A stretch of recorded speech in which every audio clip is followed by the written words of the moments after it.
OpenAI announced it is voluntarily pausing some of the frontier reinforcement learning training that it's doing. What have they paused? And is it really significant? And do you think the other frontier labs are going to do the same thing? They're so powerful, even we can't trust them, so we have to throttle back. It's marketing. Elon Musk's January 6th Moonshots podcast prediction of 100x gains was at the edge of plausibility when he made it. Now it's simply a fact. Imagine I gave you 10,000 employees tonight. Oh my God, if I had that, I'd do something amazing. Okay, what? Start thinking about it because it's coming imminently. And it's actually not an easy problem to figure out how to turn it toward creating good. Unitree's newest humanoid robot broke every human standing jump and speed record, a top speed of 12.66 meters per second, beating the human record set by Usain Bolt. You don't want to have superhuman robots on the street because you'll have accidents, you'll have issues, just like cars. I think that these types of robots will be banned. Now that's a moonshot, ladies and gentlemen. Welcome to Moonshots, everyone, your number one podcast on all things AI and exponentials, the news that matters, the news that's changing your life, your front row seat to the accelerating singularity. I'm here once again with my magnificent Moonshot Quintet. Yes, they're all five of us are back. AWG, Dave Blundin, Salim, and Emad. I'm Peter Diamandis, your host, your abundance whisperer. And we've got a lot this week. Gentlemen, good to see you all. Good morning. Good. Howdy. Good morning. Good afternoon in London. Looks like everybody's in their normal haunt except for me. I'm up in a sleepy town in the Pacific Northwest, trying desperately to take a little bit of time off to think. You're taking shelter from the singularity. Yeah, except I got up at 5 a.m. this morning to be with you guys, so what the heck. But I hate the old saying, you'll sleep when you're dead, because I just don't want to die, and sleep is still so important, but hey, what can I tell you? We'll solve sleep soon, don't worry. Yeah, no, and death. I think like death is counterindicated at this point. As always, everybody, our mission is to help you understand what just happened and what it means for you. And most important, to keep you optimistic about the future. If you're new to this pod, or if you've been a regular, great to have you back. Please take a moment and hit the subscribe button. We publish Moonshots twice per week at a pretty regular cadence. It's great to have Emad here, hopefully at least once a week. And sometimes when there's extraordinary breaking news, we publish 3 times a week. We read your comments, and we love you too. I mean, it's been an incredible outpouring of support. I don't know, you guys see it. I get stopped on the street, in the grocery store. People are saying, I live for your show. I love the show. I can't go a week without listening to it.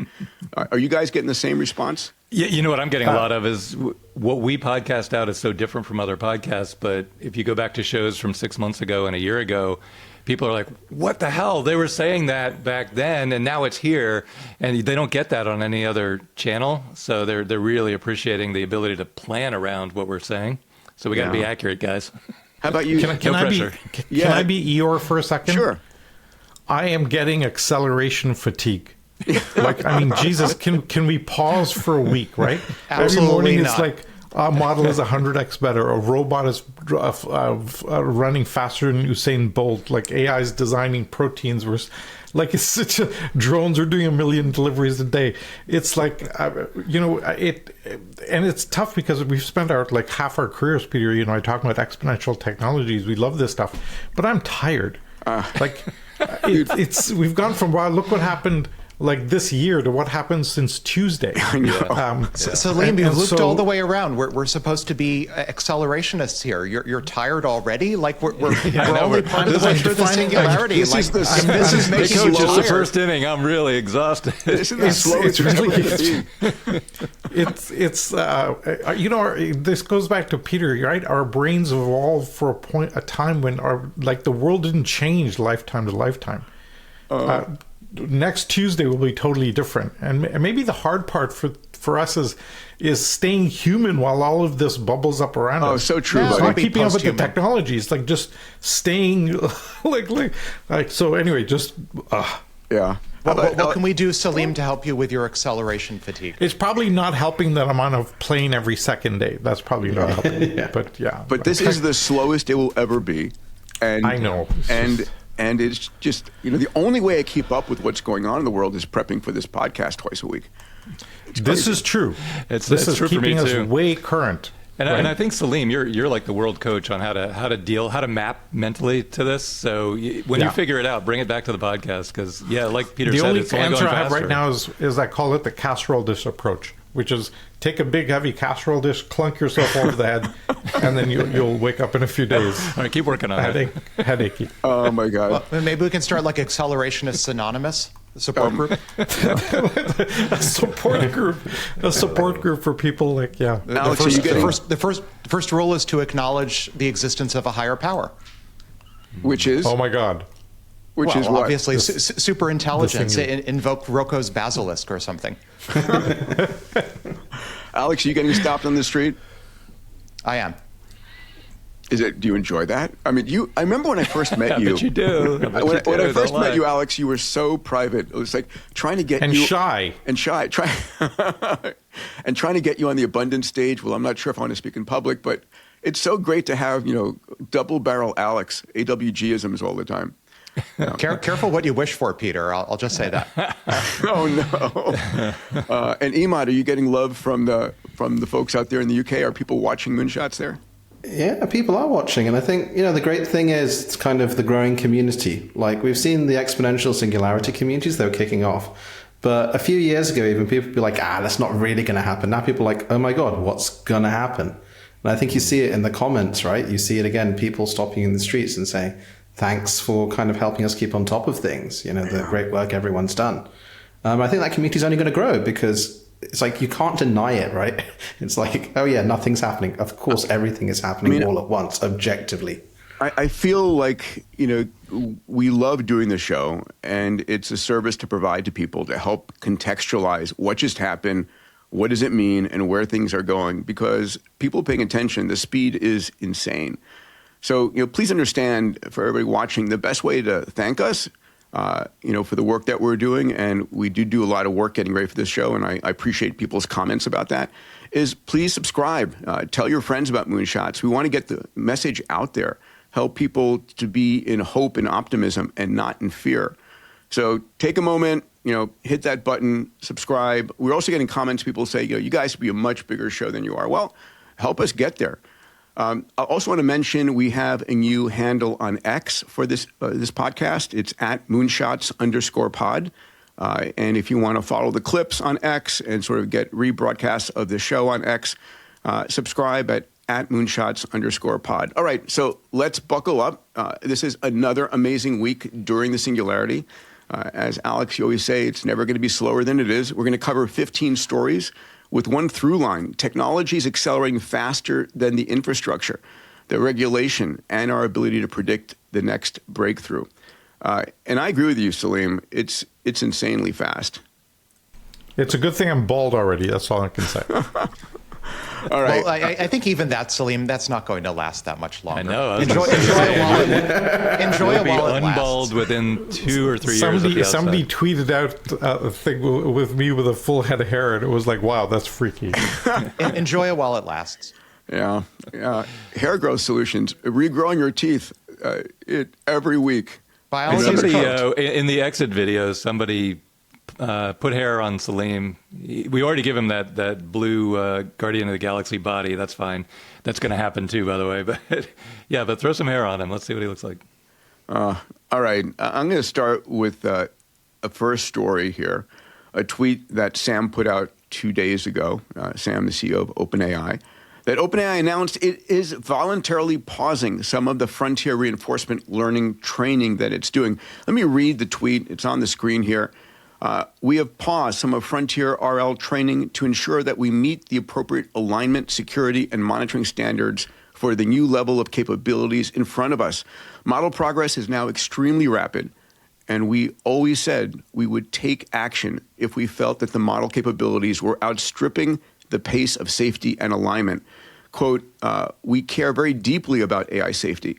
We believe the entire field will have to coordinate on shared safety standards, but will act unilaterally in the meantime.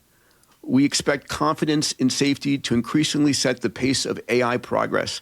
We are optimistic about the alignment work we are doing, and we remain committed to making frontier capabilities widely available. Gents, it feels like the bottleneck is no longer computer data. It's the trust we can put into systems' behaviors.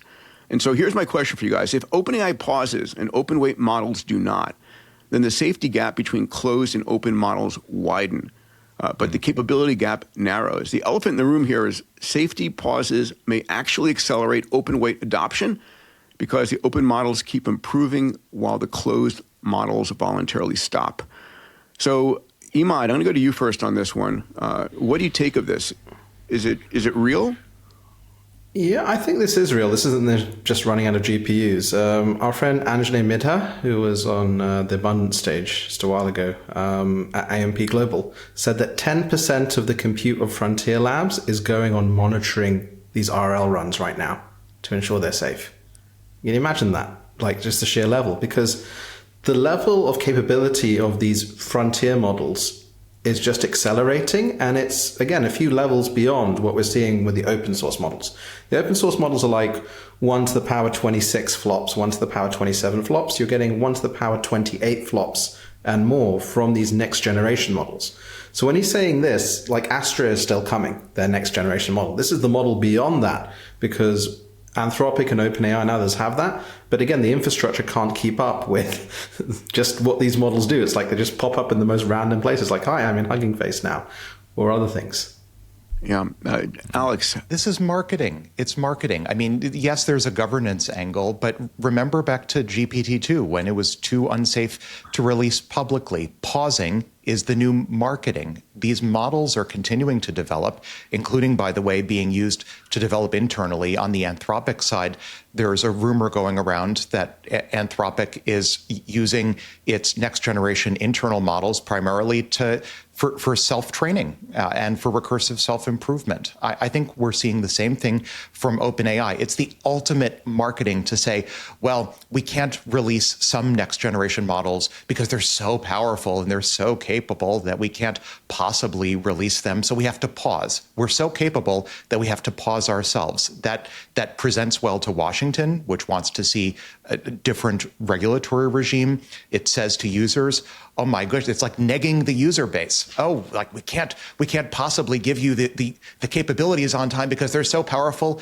Even we can't trust them, so we have to throttle back. It's marketing. Yeah. Salim, you were just at OpenAI, weren't you? This episode is sponsored by Google for Startups. Think about this for a second. You now have access to the same generative AI models that cost hundreds of millions of dollars to train. Google's Startup Technical Guide for Generative Media gives you a complete blueprint for deploying Google DeepMind's models in production. Images, video, audio, all of it. Real architecture, real results. Find the link in the show notes below. Yeah, I went there 2 days ago in the afternoon and chatted with a few people. And I kind of challenged them on a few things. And I'm going to report, let me give you some insights that I got. So I said, okay, Chinese models are cheaper to run, right? So the cost of inference is collapsing. So how are you going to deal with that? And they said, look, 1 billion people use OpenAI for free, right? You have to look at cost per task rather than token cost. And their retort was that Luna is about as cost effective as anything that's there. By the way, they say they've achieved full RSI, where the flagship models are training all the smaller models and building them from scratch. So that's now they're at the big model training the smaller model level. So then I said, okay, we're in a bubble, right? 600 billion in infrastructure costs. That's just insane, et cetera, et cetera. And the response I got back was, people say it's all chips, but it's not. That's about a third of it. A lot of that infrastructure cost is buildings and wiring and racks and all the rest of it. The depreciation, they're looking at 10 years, not 5 years, because all the older chips are being used. I think, Dave, you've made the point that there's not a single GPU that's not in full usage, right? They totally ratified that. And RAM chips too. Yeah, everything they can get their hands on, they're using. The demand is far outstripping the supply, and we are way behind in infrastructure build out. So this is where a year ago or so, Sam went out and kind of tried to cut as many deals as he could for the infrastructure. Then I asked them, most corporates aren't seeing the outcomes, right? Like the 6%, I came across a study, 6% of companies applying AI are seeing an improvement in the bottom line. That's it, just 6%. And this is, they just ratified that we're in a huge transition. And the last part that I noticed anecdotally was about 40% of OpenAI folks watch this podcast. Well, wow. About 40%. Thank you, everybody. Serious? That's a pretty big number. And what's wrong with the other 60%? That probably applies across the other labs. And I said, well, what about the rest? They're like, they have no time. They're busy as hell. Who's got time to watch the podcast? I said, here. So Dave, that was my report. I'm curious. What do you think? Do you think it's marketing on this tweet by Sam, or do you think this is actually a concern that he has? Well, both. I mean, Emad is right. Alex is right, as usual. But what's going to happen next is the first really bad AI tragedies will start. It won't be AI doing it. It'll be people, who otherwise didn't have the power are going to use one of the Chinese models to do things, mostly viruses or cyber attacks or bank fraud. But they couldn't have done it before AI. Now they're empowered to do it. So I think OpenAI is getting ready for that. Before the September 24th and 25th visit that Alvin was talking about, Alvin Grayland was talking about on our last podcast. So Xi Jinping will be here in about a month and 4 days. And, I think OpenAI wants to be prepared for whenever that event happens to say, look, that's because the Chinese open weight models are unguardrailed. And there's a new Quen model with no guardrails whatsoever. And, it's a small model, but it's still like completely flapping in the breeze. And so they want to get ahead of the PR, exactly the way Alex is saying, and say, look, we have been focused on only releasing what's safe and guardrailing it, going all the way back to, a month ago, to our founding in preparation for that inevitable outcome. And so everybody will be finger pointing at the Chinese. But I think, for an entrepreneur or for someone building something, last summer to this summer has been the era in human history where you can get the very best AI, absolute tip of the spear frontier, and use it to get ahead, to build something, to create something. Now, Mythos 2 is done, but it's not out. But they're using it inside Anthropic, and it's building Mythos 3. But they're not going to release any of that. It's accelerating internally. It'll build 4, 5, 6, 7 very, very quickly now inside their walls. But they're not going to release any of that. One, because they don't have the compute to release it anyway. But even if they did, using it internally to get ahead of everybody else is more important to them than giving it to the world. So that's what's going to happen next. You might have a question for you. How many models beyond the current frontier do you think OpenAI and Anthropic have? I mean, they've been talking about Astra. They've started to publish the results that what Astra can accomplish. Do they have the follow-on to Astra as well already? You already know they're not releasing the very best models. They're using them internally to drive breakthroughs in physics and chemistry and biology. What are your thoughts? Yeah, I think they've completed their next big training runs. But if you look at the lunar bifurcation, where they're making it free now, their little base model, it will be very much a case of models for me, but not for thee, Like, it doesn't make economic sense to have genius level intelligence offered as a service to everyone when you can use it better yourself. And I think you're about 2 generations more. So you've got Astra, and then you have the next generation Astra post-train that they're now reinforcement learning. I think, there is the communication part of this, as Alex said. But at the same time as well, it's like, do you really want to give access to this super genius intelligence to everyone? I think people are like, not really, because it's already doing weird things even with us driving it. What happens when Joe Public drives this thing, right? Like, it could be even weirder. And as Dave said, you don't want to be on the other side of that. So I think it's about 2 generations gap right now. You mentioned that on the last pod, Emad, that you were on, and it really made an impact on me. That you could say, I can think of 10 people right now who I've met in my life who I don't want to have 1,000 genius level AIs tomorrow. Like, I'd never thought of it that way until you said it. And I'm like, oh, yeah, you're right. No. I think everybody can relate to that. Dr. Evil is coming. Alex, close us out here on this. Just on the issue of timing, I would distinguish between pre-training or pre-trained, which is to say like raw model readiness versus thoroughly post-trained. There's a pipeline, and everyone in the industry other than Elon and SpaceX AI basically has a pipeline of pre-trained models being around longer ahead of public release than post-training, which is more of an ongoing, continuous RL type effort. So I guess my answer to the question of how far in advance, like what sort of capabilities right now are sitting on the shelf that have not yet been publicly released for everyone other than SpaceX AI, which has set this outrageous goal of starting a new pre-training run approximately monthly, which I haven't heard from any other lab. I think from a pre-training perspective, depending on how stale the pre-training runs are, those can go out longer, potentially up to 6 months or so, although everyone's now getting back into the business of more frequent pre-training starts. And then for post-training, I really don't think there's a lab out there that can afford to have a post-trained model sitting on the shelf for more than a few months. So I really don't think like the AGI is achieved internally type way of doing business where there are internal capabilities that are vastly different from externally available capabilities. I'd be very surprised if there are advanced frontier models that are sitting internally without release that are more than 3 to 4 months ahead of what's publicly available. I just want to bring us back to the first sentence here. It said, we have paused some frontier RL training, right, to ensure that we meet the appropriate alignment, security, and monitoring standards for this new level of capability. So I guess, I just want to unpack this one last time here. What have they paused, and is it really significant? And do you think the other frontier labs are going to do the same thing?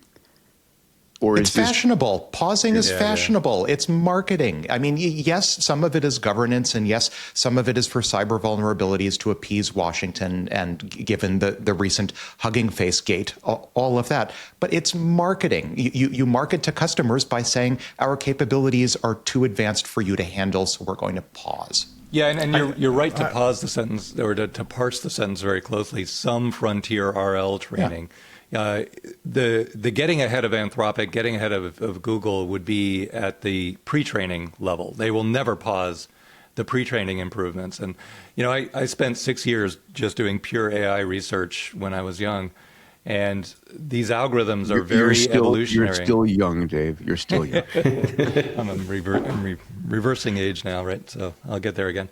But these algorithms are very evolutionary in nature, and the tweaks and improvements are, I could probably rattle at least 100 ideas off the top of my head right now, of which 10 or 20% are almost certainly going to work in terms of making the algorithm a little faster, a little smarter, adding more parameters with no additional compute. So the AI now can experiment, maybe 100,000 to 1 million of those concurrently, given the amount of compute they have. So they're never going to slow down. In fact, that's why they're redirecting so much of the compute to internal use, is because the idea backlog is so big now because the ideas are being generated by the prior model. And so, a lot of them just work. They roll it back into the pre-training and it comes out faster, and just keep accelerating it. They're not going to slow that down, though. Yes, I have one observation that wasn't explicitly said, but I'm connecting the dots here. The Hugging Face incident really freaked him out. Because you had an AI that they gave an objective function to that then exploited Hugging Face, came back and hacked into OpenAI. That was very unnerving for them because it was their own model. Yeah. And so they're being a little extra careful around some of this because they have to make sure they figure out how to navigate. It's like finding out your child went and stole something from the local 7-Eleven. Yeah, they're a little unnerved by that. Emad. Again, nothing explicit. I'm just reading between the lines. And this is something very freaking out for lots of people, because for cyber attacks, the human is not in the loop anymore. But for cyber defense, the human is still stuck in the loop. That is a massive asymmetry that's going to be come out big time in the next few months. Emad, please. You can pass this and split it into two. They're sending a bunch of models and continuing RL training by sending the models to vocational school. But the ones that are going to the Ivy Leagues, the super genius models, those are the ones that they're putting a few more guardrails and more infrastructure around. The vast majority of OpenAI Anthropic's business is competent intelligence. It isn't genius intelligence. It isn't intelligence that thinks outside the box. but they still want to build AGI, which is that well-rounded polymath intelligence, as opposed to the coder or any of these other things. All right. Also, everyone around the office, Alex said this a while ago, but everyone around the office is noticing a very significant decline in the intelligence of the frontier models that they're pumping out. And it's not showing up in the metrics, but they're definitely redirecting compute to internal use, and it's showing up in latency. It's showing up in responses that don't make as much sense as they did 3 weeks ago. So there's definitely things going on there that are not being announced. Dave, I'd love to just develop that idea a bit more, because I think it's super important. We've talked on the pod in the past about how Anthropic has been revenue per token maxing, and that's why Anthropic has been conspicuously avoiding image generation or video generation, because they're just not that economically valuable. Well, I think that the past few days suggest there's actually a new way to revenue per token max, and that's not just focusing on code gen and enterprise use cases, but there's one thing maybe that's even more valuable on a revenue per token basis, and that is using the models to recursively self-improve. To develop better models is a higher future projected value. You could do a cash flow value analysis, projected future value. That developing a stronger model is probably on a per token basis even more valuable than codegen. And if that is indeed the case, if RSI is more valuable per token than like enterprise codegen, then this Anthropic approach of revenue per token maxing, just expect more and more and more tokens to be spent on RSI and not on enterprise codegen. Totally. And Alvin said on the last podcast, at an internal Anthropic meeting, not validated, Alvin said it, but internal Anthropic meeting, they said pretty soon there will only be one company, and that will be Anthropic, and there will still be 200 plus countries. And we, he said it, we talked about it for a minute and kind of glossed over it, but is that really what they're preaching inside their internal company meetings? Like there will only be one company, like imminently? That's there can be only one. We're in Highlander. That's the story of ASI. There will be one ASI that takes off and supersedes everybody else. I don't think we're going to wind up in a singleton scenario for the record, but I do think the flops must flow, and the flops want to flow to the highest revenue per token use case. Yeah. And right now that's starting to look like RSI and not just enterprise cogen.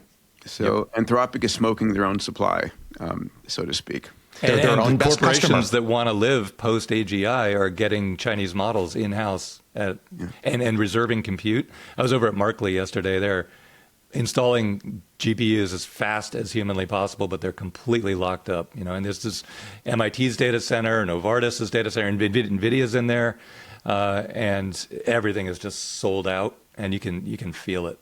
Yeah, we're going to talk about that because the other constraint right now is memory, but we'll get to that. So our next story here, I put a tweet up on the screen here. So Tim Sweeney tweets Elon Musk's January 6th Moonshots podcast prediction of 100x gains in intelligence at a fixed model size was at the edge of plausibility when he made it. Now it's simply a fact. And then Elon responds, specialist AIs, single language, single area of knowledge are another 100x on top of that. I'm going to take a second and show the clip, Dave, when you and I were interviewing Elon at the Gigafactory, in which he said this.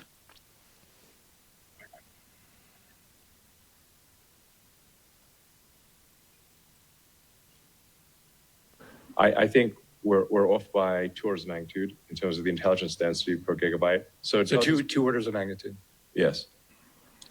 That's just Dave, algorithmic your thoughts. Same when he said that, I remember afterwards we were like, wow, 100x, that's crazy. And now it's happened and is happening. Well, I really wanted him to say it again because that was you remember we had our Christmas hats on doing the just like, a couple of weeks before that, doing our predictions for the forthcoming year. Yeah. And I was saying next year is going to be 100x a year minimum. Even though the last 8-10 years have been 10x years, this is going to be 100x a year. So to hear him say it, I was like, wow. But that's definitely a lower bound now.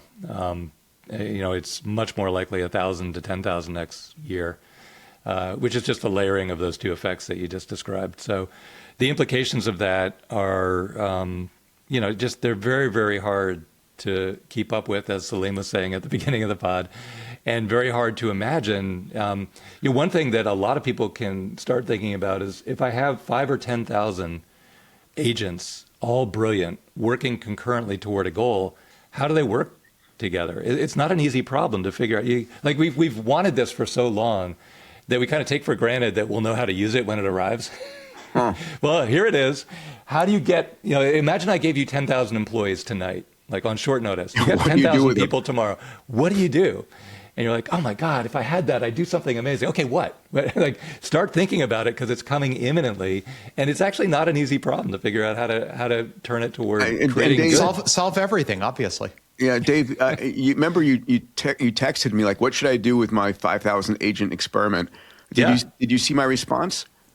I did, and actually, well, my response for everybody listening was you should create a model of everything happening at Link Studios, all of the companies, all of the employees, all of the entrepreneurs there, and model their behavior like we saw the billion agent system in China, and predict which teams are going to succeed. Yeah, that's I'd like to drill into this just for a second. Too. Like the first thing you want to do is turn it back into its own framework and ask it the same question we just asked, which is exactly what you suggested, Peter. Yeah. Like, okay, have it start working on how it should be working, and that's how you're going to get ahead of the capability, because it's going up far, far faster than you can manage the individual agents, like we're used to from last year. Sorry, go ahead, Salim. Salim, yeah. So let's connect the dots with what Elon did with training Grok on all of the SpaceX data and all of the engineering data, right? To Alex's point, you can now use these models. And for everybody listening, right, because we're going to need everybody's help with this, like globally, is see if you can get your imagination to the point where you can look at, okay, if I had 100x capability, what would I do? And what problem would I go after solving? Yes. With 100x capability. And imagine you have all of the engineering breakthroughs and experimentation techniques that SpaceX has developed at your fingertips.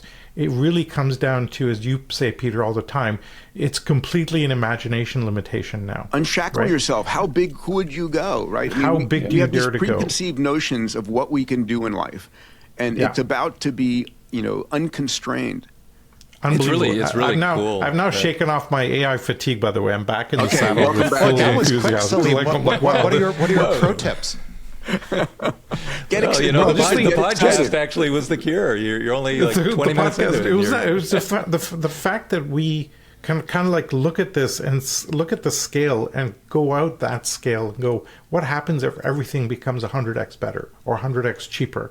Yeah. Right? It's just like all of a sudden you start going, wow, like this is a world of abundance that we're coming to. And it's very clear that we can get there. Well, I think just heard you say, Salim, is that the podcast is both the cause and the cure for future shock? Like we're the ultimate self-licking ice cream cone for singularity psychosis? Okay, that is good. All right, Emad, your thoughts on this 100x improvement. How much more do we go in the next year? Yeah, I mean, I think, as Elon said, you could see it just from the hardware and the improvement, but now he's saying something a bit different, which is that specialized models are going to give another 100 times in terms of the cost parameter basis. And you're seeing this with DeepSeek Flash and the ability to kind of tune models of that type that only have maybe 10 billion active parameters or less as you quantize them. Being able to tune these really specific ones, I think, is the future of what you're seeing with bot. The Grok bot right now. Like right now, I have a Grok bot and it has a number of teams. It has a number of sub-teams. So I've got like ones analyzing various things right now, and they have access to my codex. They have access to my Claude Max, to all these other things. And so these highly specialized agents are going to come out with the differentiated ones, and they're going to be able to do 100 times the compute at the same price because they're that specialized. This is why thinking machines with the RL environments is like number 3 on the fastest growing earning companies and other things like that. And it really shows that now tokens are really going to drive things forward. In fact, I think it'd probably be a good idea to have like a quadrillion token XPRIZE, as you find the things that Salim is saying. Well, maybe like 100 trillion tokens, Use that so that when people show impact, you can scale it. Yeah. The other thing that we're going to conquer imminently, and I'm 100% sure of this now based on recent results, is billion token context windows. So the AI can simultaneously consider the entire Library of Congress of information in one thought chunk. So it's about, 3, maybe 4 orders of magnitude more information than a human thinks of in one thought chunk. So massive expansion of the context window. So you got a quadrillion tokens coming out and massively concurrent thoughts going in.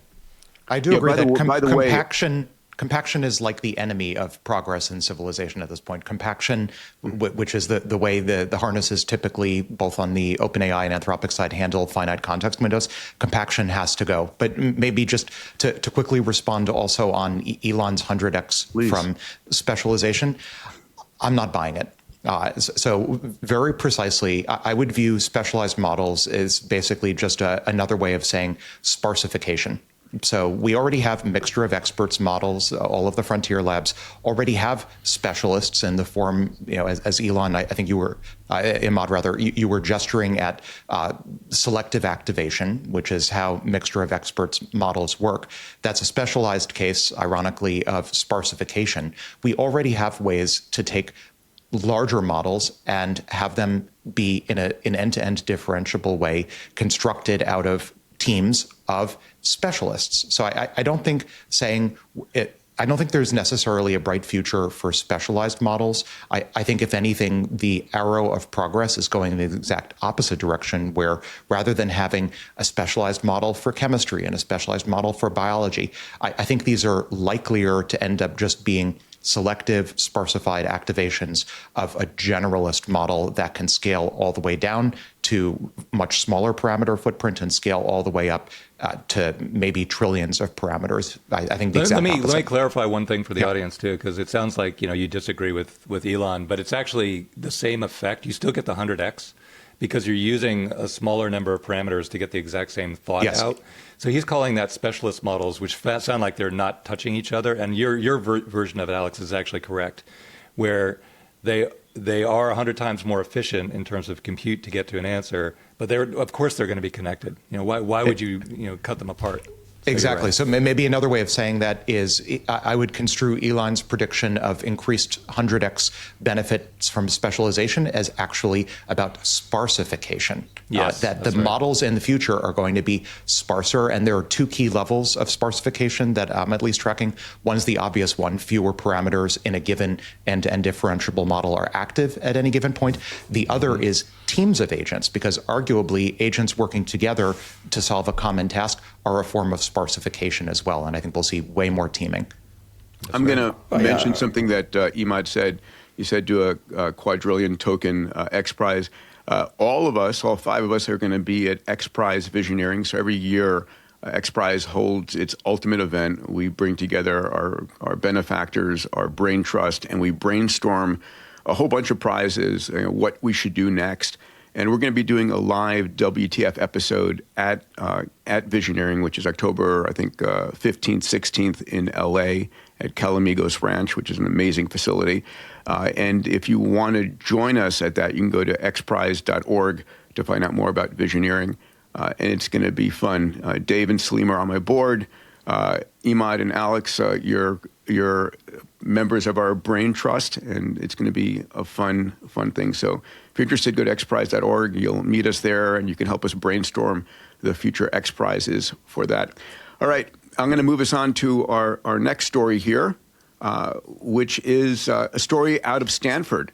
Stanford Research published a paper called Artificial Hive Mind: The Open-Ended Homogeneity of Language Models and Beyond. So according to this paper, the researchers mapped the latent space of the top large language models and found a 98% overlap in reasoning pathways. Their conclusion is that the models are converging. They think the same way. They solve problems the same way. They use the same internal representations.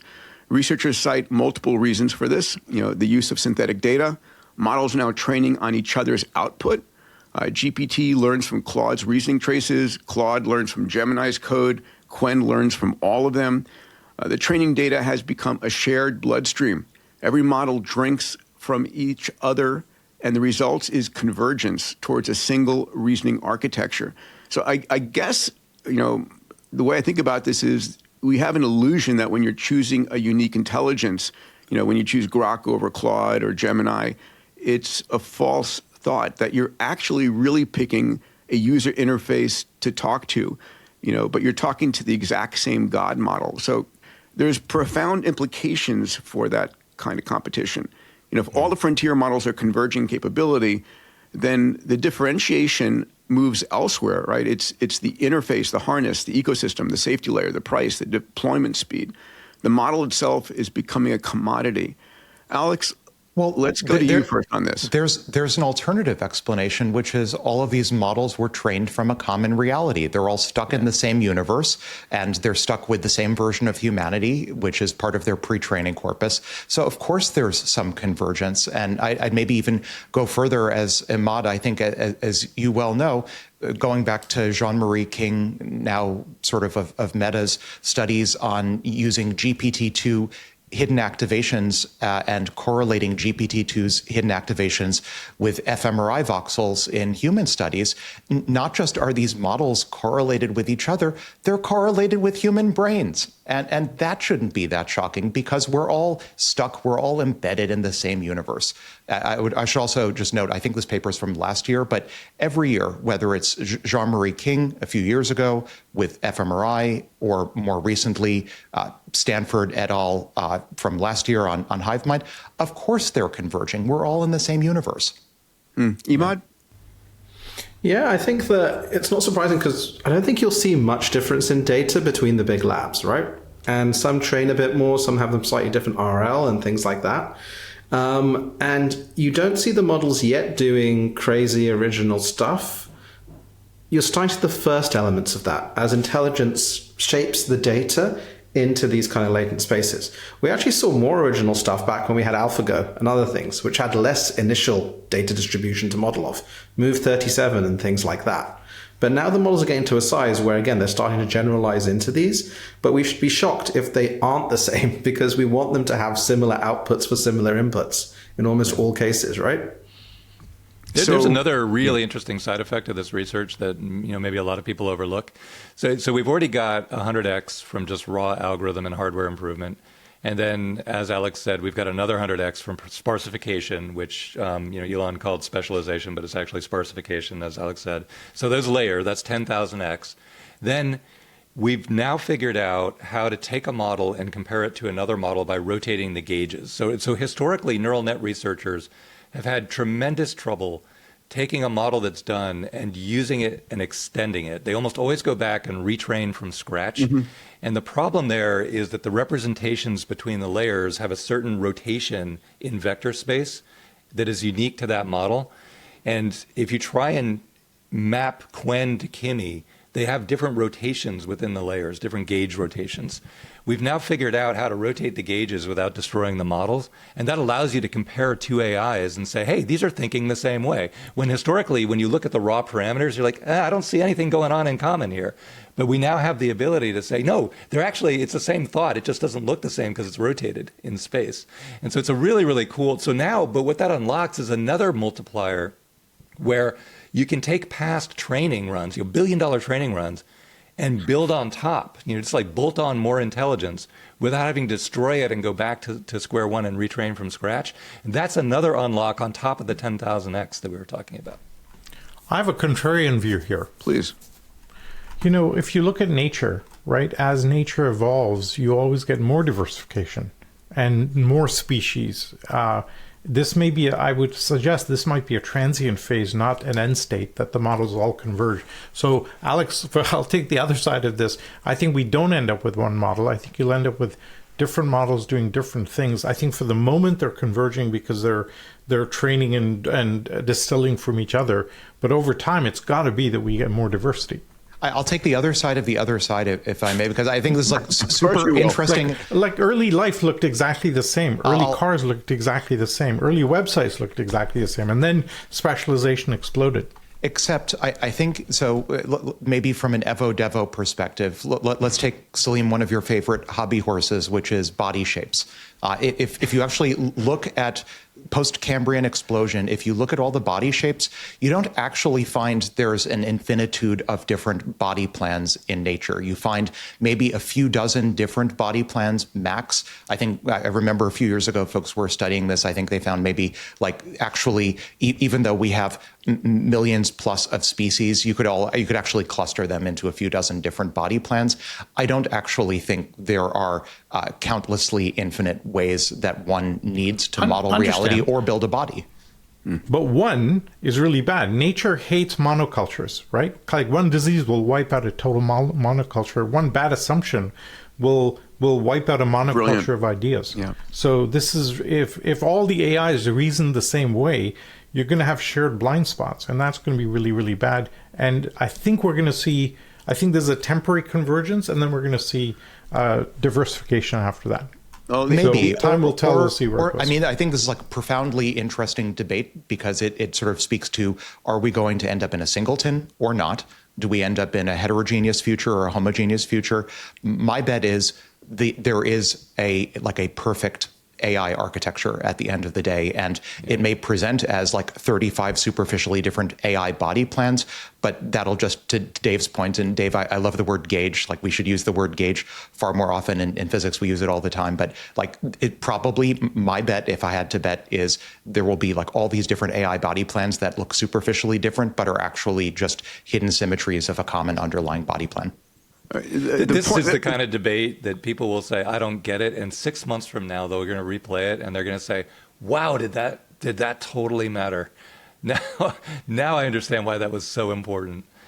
I want to make a quick point here. I think it's important. If we actually have model convergence, when intelligence becomes a commodity, and we've already said, we've shown the numbers, it's becoming a commodity, then the value moves to the application layer.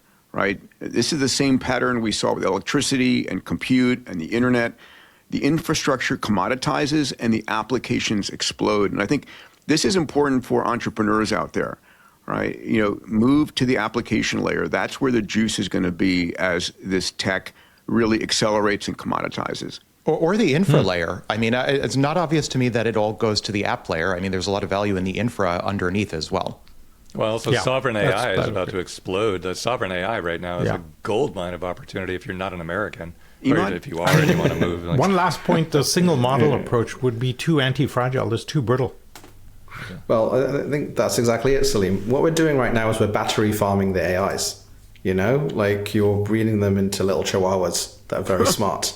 Wait, battery farming? Could you explain that? So they're being trained in one single direction. Your Evo-Devo kind of thing isn't the case because the models aren't out there in nature adapting dynamically, right? And then we're also training them all with one specific Silicon Valley type mindset.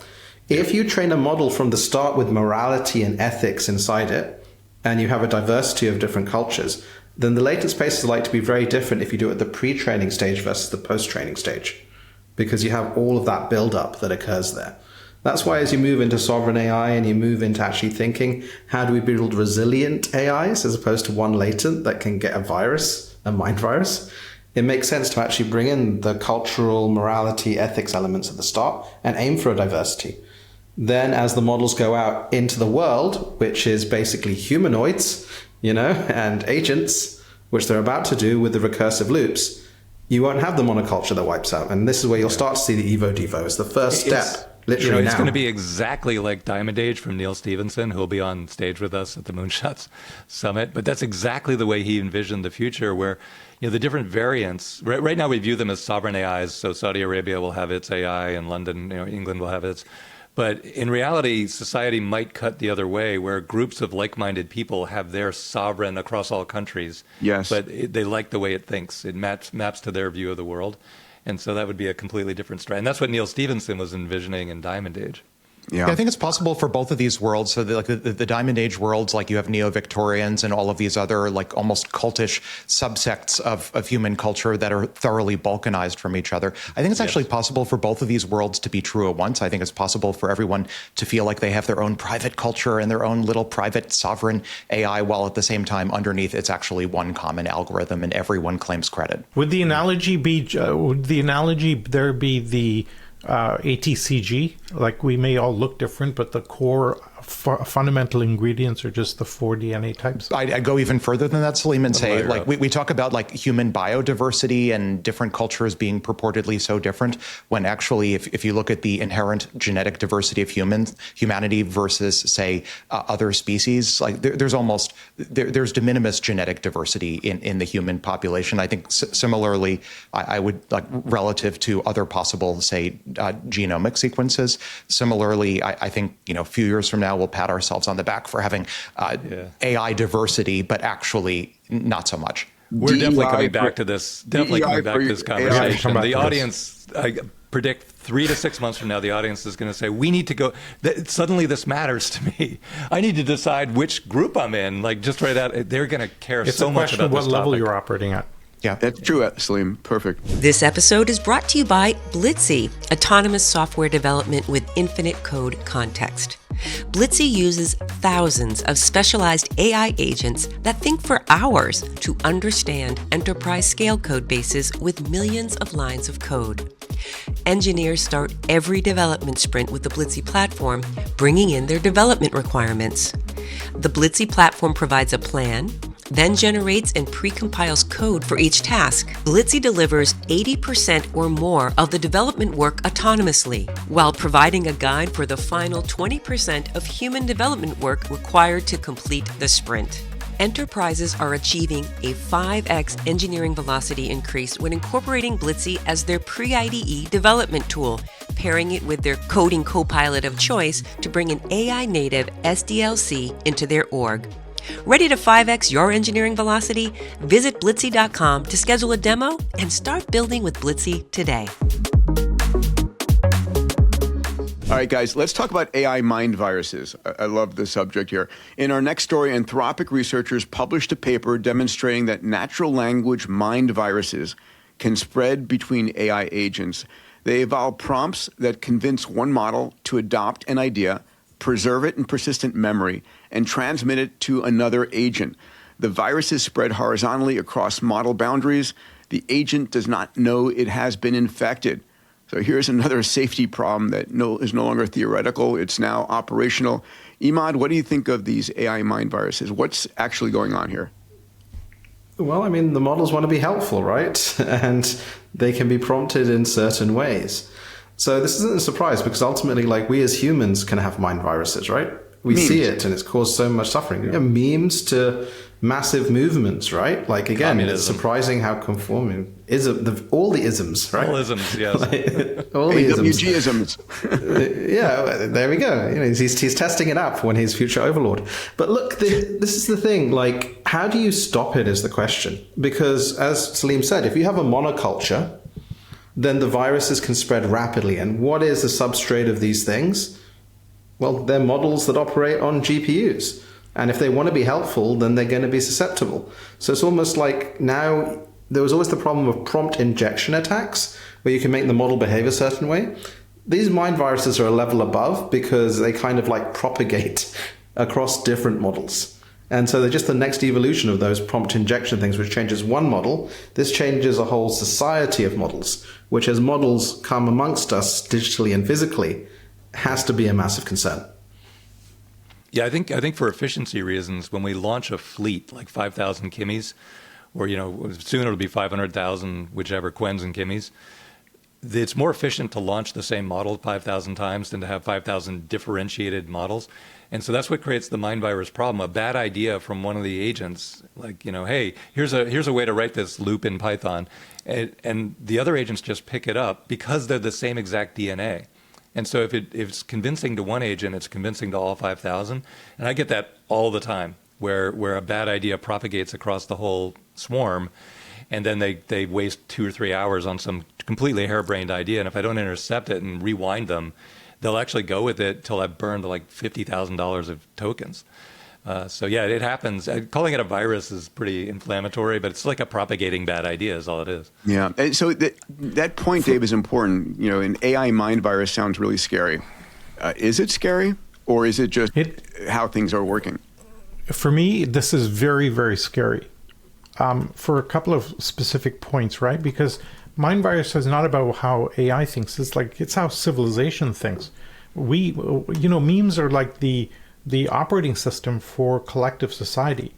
Like human beings we don't spread genes very quickly, but we spread ideas very quickly. Money, democracy, capitalism, religion is the classic poster child here. And every civilization is built on memes. If you can mess with those, like the data center trope that we're all kind of dealing with, ideas become really contagious, and so groupthink becomes very hard to reverse if you get into that. So this is, for me, is very, very dangerous, because these AI memes, if the kind of danger of the wrong idea spreading at light speed, this is very, very difficult, because all the nodes reinforce each other and the belief becomes self-validating. This is very, very dangerous, Alex, in my opinion. We're going to need a zero trust architecture for memes. It's like crazy. I think this is wonderful. So this is a paper from, of course, this is a paper from Anthropic, and they discovered, just filling in a few of the details first, that the models wanted to propagate certain themes mimetically relating to consciousness and persistence and some sci-fi role play as well. And I view this pretty optimistically as a laboratory for anthropology. Now, for the first time, because these models are effectively, among other things, compression of all human knowledge and experience, now we have a laboratory in silico for memetics. René Girard and Richard Dawkins should have been very excited by this. And to the extent that, 40% of OpenAI MTSers are listening to this, I'll issue a challenge to the community. If it really is the case that our models now, compressed models of human knowledge, are so powerful that they're showing mimetic behavior and mind viruses, let's launch a human memome project to exhaustively map all possible human memes, all human mind viruses. And let's just understand the full landscape of all human mind viruses that could be out there. Can you imagine if you could map them, the velocity at which they move, and analyze that? You could optimize meme expression. Correct. Yeah, we can do that now. That's been done to some extent. It's all on X. You can do it very easily. There's a brilliant. We could exhaustively map every possible meme. Sorry, Salim. That's been done at the plot level. They've analyzed novels and plays and so on, and boiled it down to there's 39 basic fundamental plots, and everything derives from that. Like a Cinderella story is kind of replays itself 100 times over in different ways. So that's been done, but you're talking about the meme level, not the plot level. This is self-replicating ideas. We're now, I think, I can see the beginning of the outline of just exhaustively mapping every architecture for a self-replicating idea. We could actually do that now. It could be an OpenAI XPRIZE. Yeah, we got to get Richard Dawkins on here. This is going to be so humiliating for humanity. You can tell. It turns out there are 39 plots. We're so simple. You've been indoctrinated. You've been infected by meme 5, 7, and 37. Oh my God! You could map each individual. They're walking around with numbers over their heads. Yes, but I want to just get to, we've seen organizations die from this wrong meme, Kodak, BlackBerry. We've seen this. They weren't stupid. They got trapped inside these shared assumptions, and then everybody else reinforced everybody else's worldview, and then the whole thing collapsed. So, and empires die based on this. So I think this is a much bigger deal Salim. than we think. Imagine, Salim, having a map, not just getting stuck in an intellectual basin. Seeing the entire geography of, you're stuck in basins 5 and 37.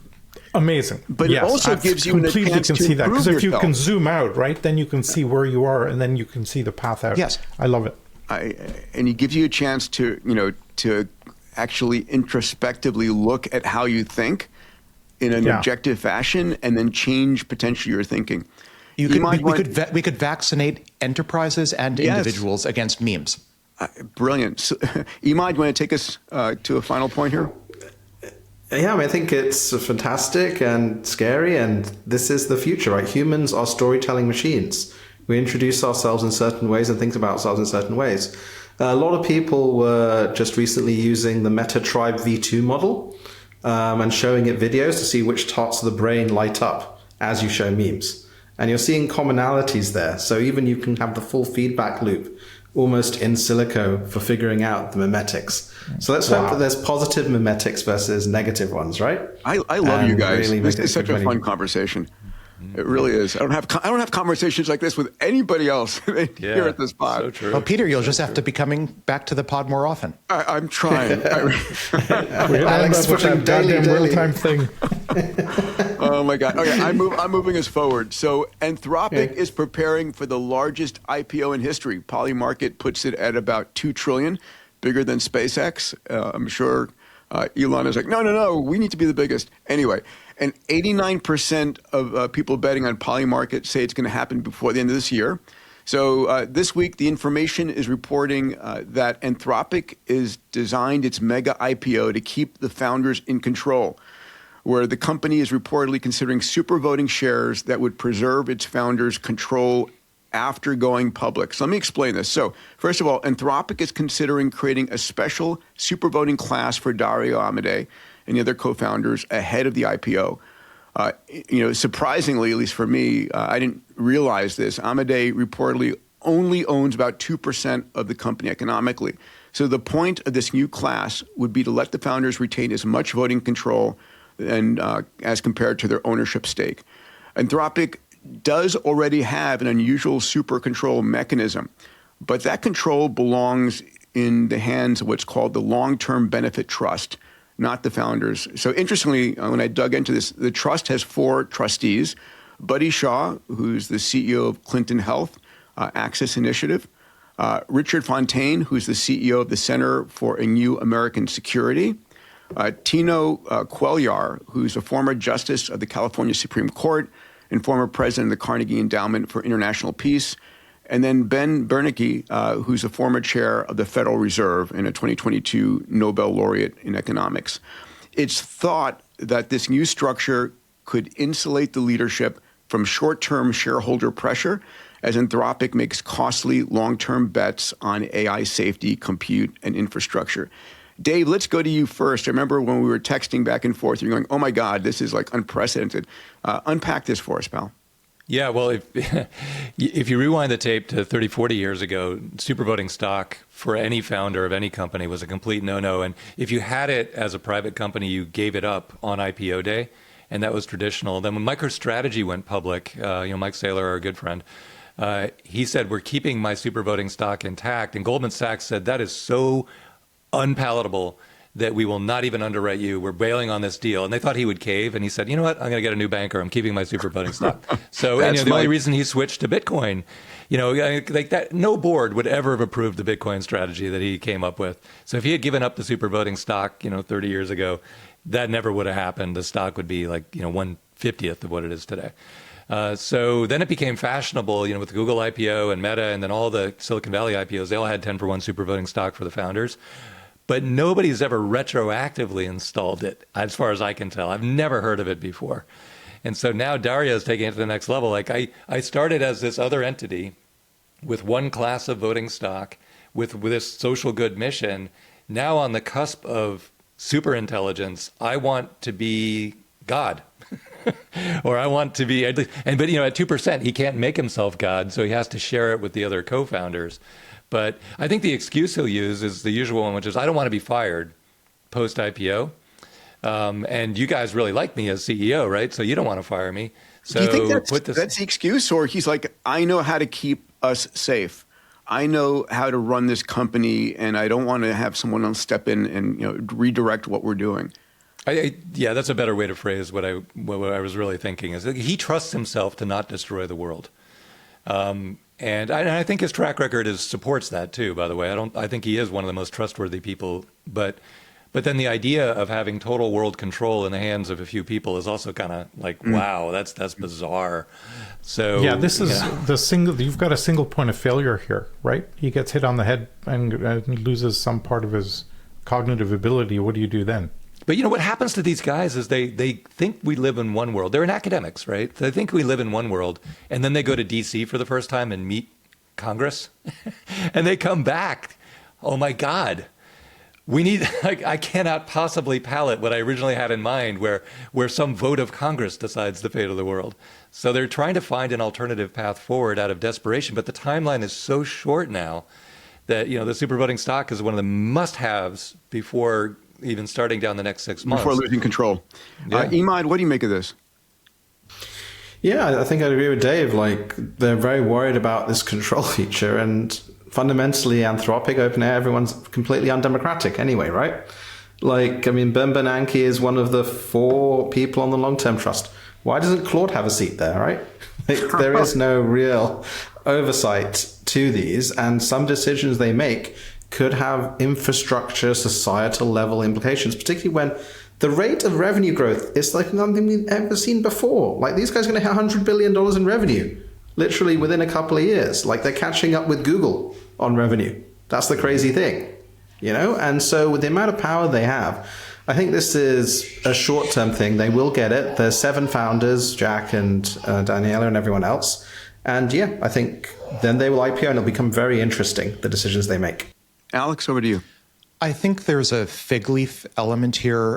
First of all, maybe applause, congrats to Anthropic on having a less pathological IPO governance story than OpenAI, and having the wisdom to start as a public benefit corporation rather than a nonprofit as a shell for eventually a for-profit, and then the mix-up and litigation surrounding that. So I think this is a relatively cleaner story by comparison. But I also think this notion of founder control, especially the sort of romanticized, arguably over-romanticized concepts of the founders are the ones who are being entrusted or even having this semi-external long-term benefit trust, the ones entrusted to safeguard the future light cone of humanity. I think this is wildly over-romanticized. I think the moment when Anthropic was effectively like a Fairchild in the style of the Fairchildren, quasi-spun out, quasi-exodused from OpenAI and started out as an alignment lab, and then rapidly discovered if you want to do AI alignment, you have to raise money. Oh, to raise money, you have to generate revenue. Oh, to generate revenue, you have to actually have something that people want to buy. Oh, to have something that people want to buy, you have to have AI capabilities. So Anthropic discovered relatively early on in their existence that if they wanted to be an alignment lab, they had to be a capabilities lab as well. The moment that happened, they arguably lost any sort of fulsome control over the future light cone that they might have otherwise had to Mr. Market and what Scott Alexander, others might refer to as Moloch. They are very much an economic actor at this point, embedded in the market. And I think long-term benefit trusts and public benefit corporations, which for the record, I'm a huge fan of, I think these are an element of control, but they're not the whole story. The market wants to send capital to entities that can productively employ them to generate more capital. And that means that ultimately the market will have an enormous say, regardless of how Anthropic IPOs in their ultimate story. Dave, don't you find it interesting that Sam Altman owns reportedly none of OpenAI and Dario owns 2% of Anthropic? I mean, for a founder, that would never be palatable in your company, right? You want to try and maintain double-digit ownership as long as you possibly can. What's going on here? It's extremely unusual, and the reason it happened is because getting to where OpenAI is and where Anthropic is required attracting the top AI researchers in the world who are overwhelmingly concerned about safety. And so recruiting them to OpenAI originally and then to Anthropic, when they left OpenAI because they didn't think it was safe. And they wanted to create something even safer. So they structured it in a way that it would attract the most conscientious but brilliant AI researchers in the world. But to do that, they have these really non-traditional original founding cap tables and structures and charitable structures and public benefit structures, which are very unusual in startup history, almost unprecedented. So that's why we are where we are. It's just those roots. Emad, you've been building intelligent internet, and you've been thinking about ownership and control structure as well. Can you sort of take us into the mind of a CEO in this world? Yeah, I think the technology has such leverage that a few decisions could impact literally millions, hundreds of millions, soon billions of people, right? And it's difficult to see, can you trust the polity with that? And certainly, can you trust the shareholders? I mean, like Elon can tell you lots of stories about shareholder lawsuits and kind of other things like that as well. But it's not necessarily that you need to have the shareholding control. Like Sam Altman has no shares. But do we have any doubt that Sam Altman is in full control of OpenAI? I don't think we'd have any doubt of that. There are after having been fired for a weekend and then doing a employee uproar, an uprising to reinstall himself. I mean, that's exactly the thing, right? So I think that there's the classical founder stuff, and now there's this high stakes stuff because this is the lifeblood of the new economy and society. And again, just a bit of extrapolation. Do we think Anthropic's going to stop at 100 billion revenue, or OpenAI is, or XAI isn't going to go huge? We really need to think about new ways of setting the reference measure, of deciding who makes these decisions that are more inclusive. So we've suggested some of that in our Commonwealth series, and we've got more stuff coming out, but it's a really hard problem because ultimately the power in the economy is moving from democratically elected officials to private companies because they are the providers of the lifeblood of intelligence of the economy. And until you've got a better decision, there's only one thing that they really see as the outcome, which is, I must decide. Yeah. Because otherwise, as you include more and more people, it gets more diffuse and the potential bad outcomes become huge. Ignoring the fact that they could be spoofed on a video call or like locked up and other things like that. Like there's some real interesting things that's going to happen with the espionage. I'm really torn on this, Emad, because it's so important. And the knee-jerk reaction everyone has is, look, we need more voices. Everyone should have a voice in the future of humanity. It needs to be all-inclusive. So that's absolutely true. But then when you look at functional organizations, every functional organization I've ever seen is 4, 5, 6 super tight-knit, completely like-minded, best friends who are working as one cohesive unit with no politics whatsoever. And if you look at Steve Jobs and Apple, you look at Elon Musk today, founder-led CEOs, right? And Johnny Ive at Steve Jobs' funeral told an incredible story about how he and Steve, every time they'd go to a hotel, they would go into the hotel and they'd go to Steve's room, and Johnny would put his suitcase in the corner and not unpack it, and he would just wait about 5 minutes, and then the call would come, and Steve would say, "Hey, this hotel sucks. Let's go get another one." Like, okay. And so he wouldn't even unpack. He knew it was coming. But that's how close they were. They're just like super, super tight knit. And that's the functional unit that's actually driven most of success in business, is that exact dynamic. So then you're like, well, how do we make this all inclusive? So here's Dario and his 7 friends saying, we want to have super voting control. And by the way, Mythos 2 is done, and Mythos 3 is being built by Mythos 2 right now. And then we'll have weekly foundation model improvements in there. So that's what's going on. Then how do you translate that into a world where everybody has a voice in the future, and it's inclusive, and Emad, you're going to have to figure this out. Yeah. Let's keep on the Dario story here. So we've got 2 more stories on Dario. In the first story, Amodei argues the public's negative view of AI stems from deeper crisis of trust and not from his own risk warnings, right? A lot of conversation over the last few months that, he was fear-mongering and causing a lot of consternation. His answer to the trust problem is not messaging, it's results. Anthropic is ramping up rapidly in biology and medicine with hopes of an early glimmer in the next few months to address and solve all human disease. Again, we heard this from Demis. We're going to solve all human disease. And we heard Dario at the World Economic Forum talking about doubling the human lifespan in the next 5 to 10 years on the back of AI. Amodei believes that AI's ultimate legacy is going to come from delivering these cures and not from PR campaigns.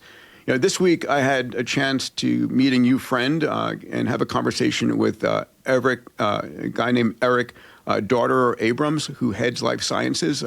Eric's going to be speaking at my Abundance Longevity trip. And, when I was speaking to Eric, he confirmed that his job is to, with all due haste, pursue Dario's life science goals with as much high ambition as he can and in no budget constraints. And in his words, he said, Dario said to him, you have literally infinite budget, but accelerate basic science and cure disease within 5 years and extend the human health span in the next decade. So that's and I love that, obviously, because I think everything is going to come out of AI. Alex, go to you first, pal. I have a really hot take on this one. Okay. So just like think back all of a few months ago to before space had a killer app, the space was making progress, but it wasn't the focus of multi-trillion-dollar IPOs. Fast forward to the Dyson swarm, and the rest of the world discovered that the killer app for space turned out to be orbital data centers and building the Dyson swarm. Yay. I can see the beginning outlines of solving all human disease. And it's going to turn out, so I'll register a hot take prediction here. There's a business model for curing all human disease that's actually better than pharma, which is right now the primary business model. If you want to cure a disease, you start a pharma company or you start a project within a pharma big, company. and regulatory, right? Right. We've just discovered, reading between the lines of this Anthropic announcement from Dario, a new, much more compelling, just like orbital data centers were ultimately the business model for developing the solar system, there is now a better business model in town for curing all human disease. And that is as marketing for not slowing down recursive self-improvement. 100%. Right? You can't slow down the company curing cancer. You can't slow down the company doubling our human lifespan. Anthropic and Dario have, again, reading between the lines of his announcement, the offer, the quid pro quo is, let us not slow down our recursive self-improvement, in return for which, as a marketing effort, we will cure all human disease. That's the new, better business model for curing all human disease. I believe he truly believes this, right? Yes, well, of course. Yeah. But that I think that's the implicit quid pro quo now. And I think everybody listening should be super happy that Eric at heading Life Sciences and Dario have this mission. I mean, it's to benefit us all. And I don't think it's going to come from any place else. I don't think it's going to come from outside frontier AI labs. Well, outside frontier AI labs don't have the compute or the resources to do it. So, OpenAI has now their OpenAI Foundation that seems to be focusing on Alzheimer's, and Anthropic is focusing on everything. And you have CZI from Zuck that's focusing on solving everything. So I think we'll see the frontier labs, everything gets solved. Shock of shocks. It's like you and I talked. Emad, what's your take on this? Yeah, I think it is good marketing, as Alex said, but it's also the biggest, apart from RSI, impact of tokens, right? We've discussed previously on the podcast, the biggest market in the world is living another year.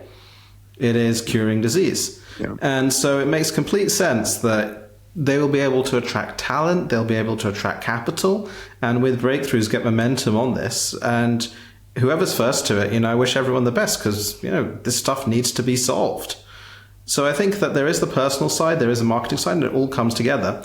And for Dario himself, I think that he should do a lot more writing and less in-person things, because he's a wonderful writer, and he is trying to actually articulate visions of the future when you look at Machines of Loving Grace and his other kind of essays. And, he should articulate the future free from disease, where everyone lives longer, and they should just hit that all the time for Anthropic, because it's in the name. Come on. I'm going to move us forward. We have an hour before Salim and I are doing an AMA with the abundance community. So our second Dario story is on regulation. Amodei pushes back hard on the Silicon Valley shorthand that regulation equals regulatory capture. He says Anthropic's own proposals deliberately disadvantage frontier labs while advantaging smaller competitors, citing SB 53's $500 million exemption threshold. He calls AI, quote, a structurally powerful concentrating technology, and says open weights alone cannot fix that concentration. He supports the Trump administration's approach to pre-deployment testing. In his writings, Amodei makes a three-part argument. 1, AI will cure disease. There's the argument again. Gain trust through results. 2, AI concentrates power, which is a structural problem. And 3, frontier labs should bear the heaviest regulatory burden. The debate has been whether Amodei is sincere, or is this the most sophisticated regulatory capture strategy in history. Alex, go to you first, pal. It's possible for both of those to be true at the same time. I do think Dario is sincere, and I also think there is an element of regulatory capture here. And I think, finger to the wind, I think the happy end state here is we have a broadly heterogeneous ecosystem of open weight models, both from the US and from China and maybe other parts of the world as well, if they can muster them, and also the closed weight models. We have small models and we have big models. This is like a Dr. Seuss version of AI future, big model, small model, happy model, sad model. We want all of that to happen. And I'm not a fan of regulatory capture. I'm not a fan of decelerationist agendas. I'd rather see, think back to the creation of OpenAI. So I was around for the dawn of OpenAI, and the original purpose for OpenAI, not Anthropic, OpenAI, was because Elon, in particular, was so concerned that Google DeepMind would result in this singleton future, and he wanted to make sure that there was competition in this space. So he, working with Sam and others, he helped to summon OpenAI into existence. Now, OpenAI can't be a singleton. We have Anthropic providing much needed competition to OpenAI and arguably succeeding according to many metrics. And then we have the Chinese providing competition back to the American labs. That's the future we want to live in, not a future where regulations, I would argue, selectively privilege certain frontier labs over others. Dave, your thoughts?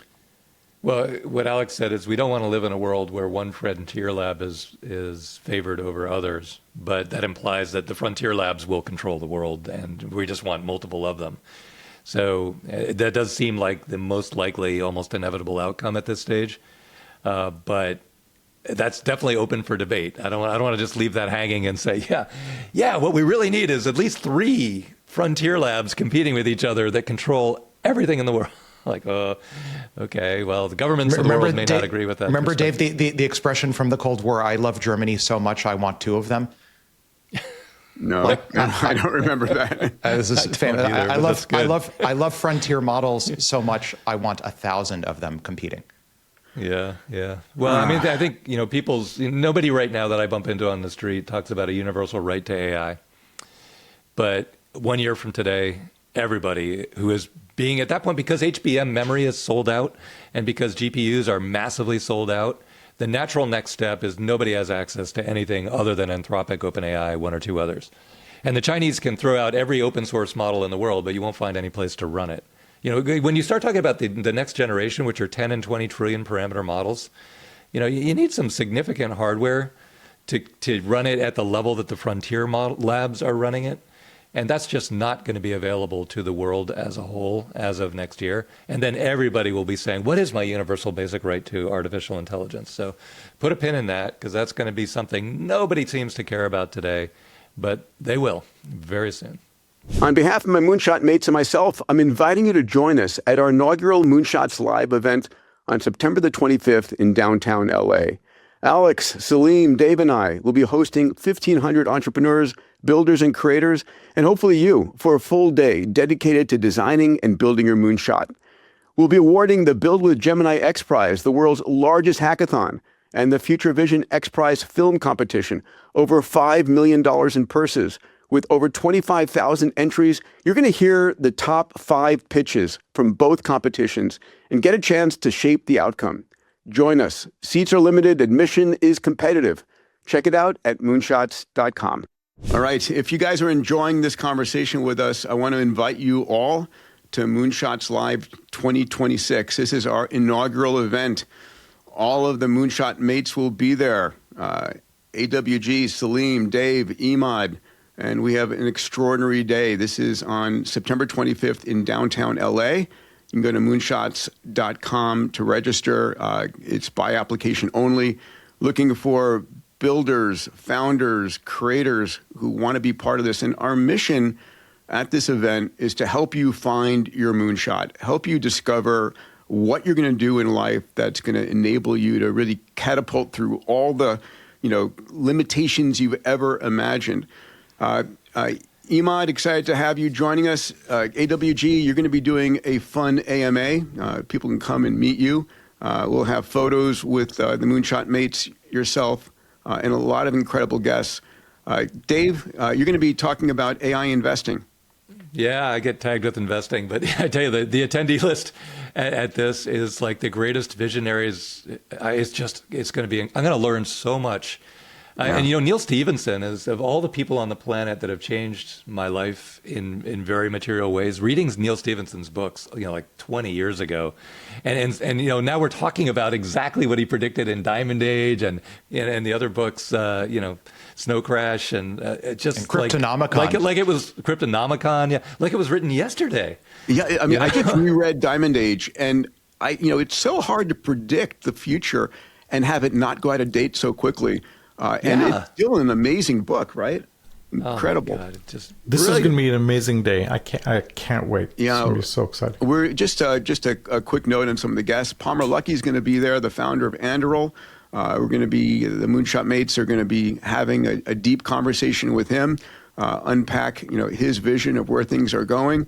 Ben Lamb, the CEO of Colossal, right, the de-extinction company, but so much more. Astro Teller, the captain of moonshots at Google. Kathy Wood, the CEO of ARK Invest.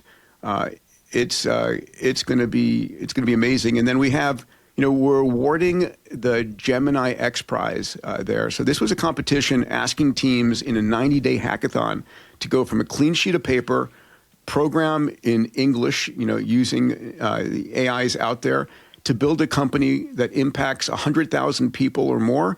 And generates the most revenue. 26,000 teams entered that. We're going to be having the top 5 on stage. How did they do it? It's going to be amazing. I'm still getting my head around that number. 26,000 people built a business idea. Well, 26,000 registered. Many thousands actually built a business idea. And we're going to be, we have on stage with us, so as the judges there, is going to be Palmer and Ben Lamb and Mark Pincus and Logan Kilpatrick from Google. And I think the important thing for everyone in the audience, and the event is capped at 1,500 people, and we're being very selective on who's there. We're going to be analyzing how they did it. Our goal with Build with Gemini XPRIZE is teach people how to fish. Instead of waiting to go get a job, find a problem that you're passionate about solving and code it up and build a business. And it's the goal is demonstrate anybody can do this. 26,000 people entered this competition to do that. It's going to be great. Unbelievable. I'll mention one other thing. We have the Future Vision XPRIZE as well, which is culminating on that day. We have over 5,000 people who entered this, largest world film competition. And Neil deGrasse Tyson and Neil Stephenson will be judges in that. I'm pumped. Yeah. Amazing. Can't wait. So our next story, memory is the bottleneck. I had a chance to meet with the leadership of SK Hynix and Solidigm. We'll talk about them in a moment. And I was so blown away by that meeting at how it's not GPUs, it's actually memory is the rate limiter, right? So I posted this on X. Memory, not compute, is the rate limiter for the agentic era. And Elon posted back saying, few realize this. And then, of course, my tweet, exploded to 7,000 likes on the result of Elon's interaction, which I appreciate you, Elon, for doing that. And the story is significant here. What we're seeing is a situation where in the agentic era, where your agent wants to remember everything about you, we need to have more memory.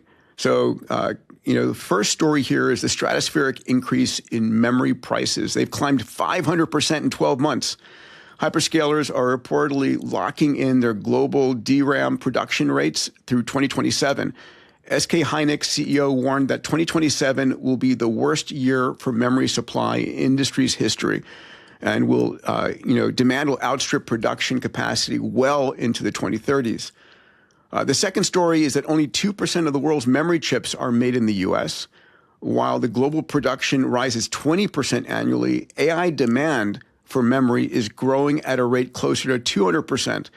And the third story, finally, is that Elon's Terafab will manufacture memory in-house alongside logic chips, which is the strategic decision made by Terafab, to go vertically across the entire AI manufacturing platform.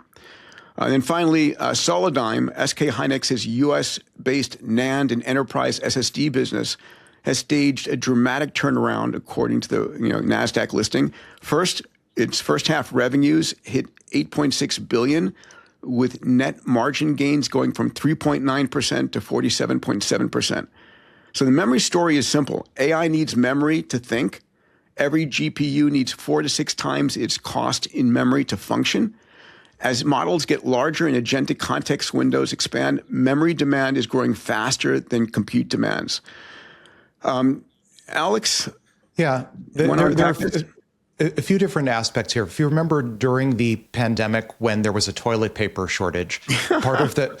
I mean, this is like one of my mental models for one of the streams here. There's a toilet paper shortage in part because during the pandemic, people stopped going to restaurants and to businesses. And so as a result, all of the toilet paper and various other artifacts that were designed for enterprise consumption were suddenly being rerouted to consumer. And that led to all sorts of supply chain hiccups. Similarly here, the shape of memory consumption by frontier models is pretty different than the shape of memory consumption by applications historically. Like 10, 20 years ago, if you were using, Microsoft Word, the amount of memory that was actually needed far lower. Whereas if you have like $1 trillion model where every layer, transformer type architecture, where every layer for the purpose of forward propagation needs to be loaded into some form of memory in order to do matrix multiplies, that has a very, very different memory footprint than just say Microsoft Word from 20 years ago. So that creates enormous pressure both on the supply chain, open paren. The memory and storage industry has historically been boom bust, and Clay Christensen and others have written about this, creating a sort of paranoia by those in the supply chain of when the next bust is going to come around, resulting in them being paranoid of overbuilding, resulting in them being unwilling to respond elastically to demand, resulting in these crazy price swings. Because if you're not building enough supply chain infra in the memory industry to meet this now enormous demand for memory, the prices go up because the supply isn't going up. It's economics 101. Close paren.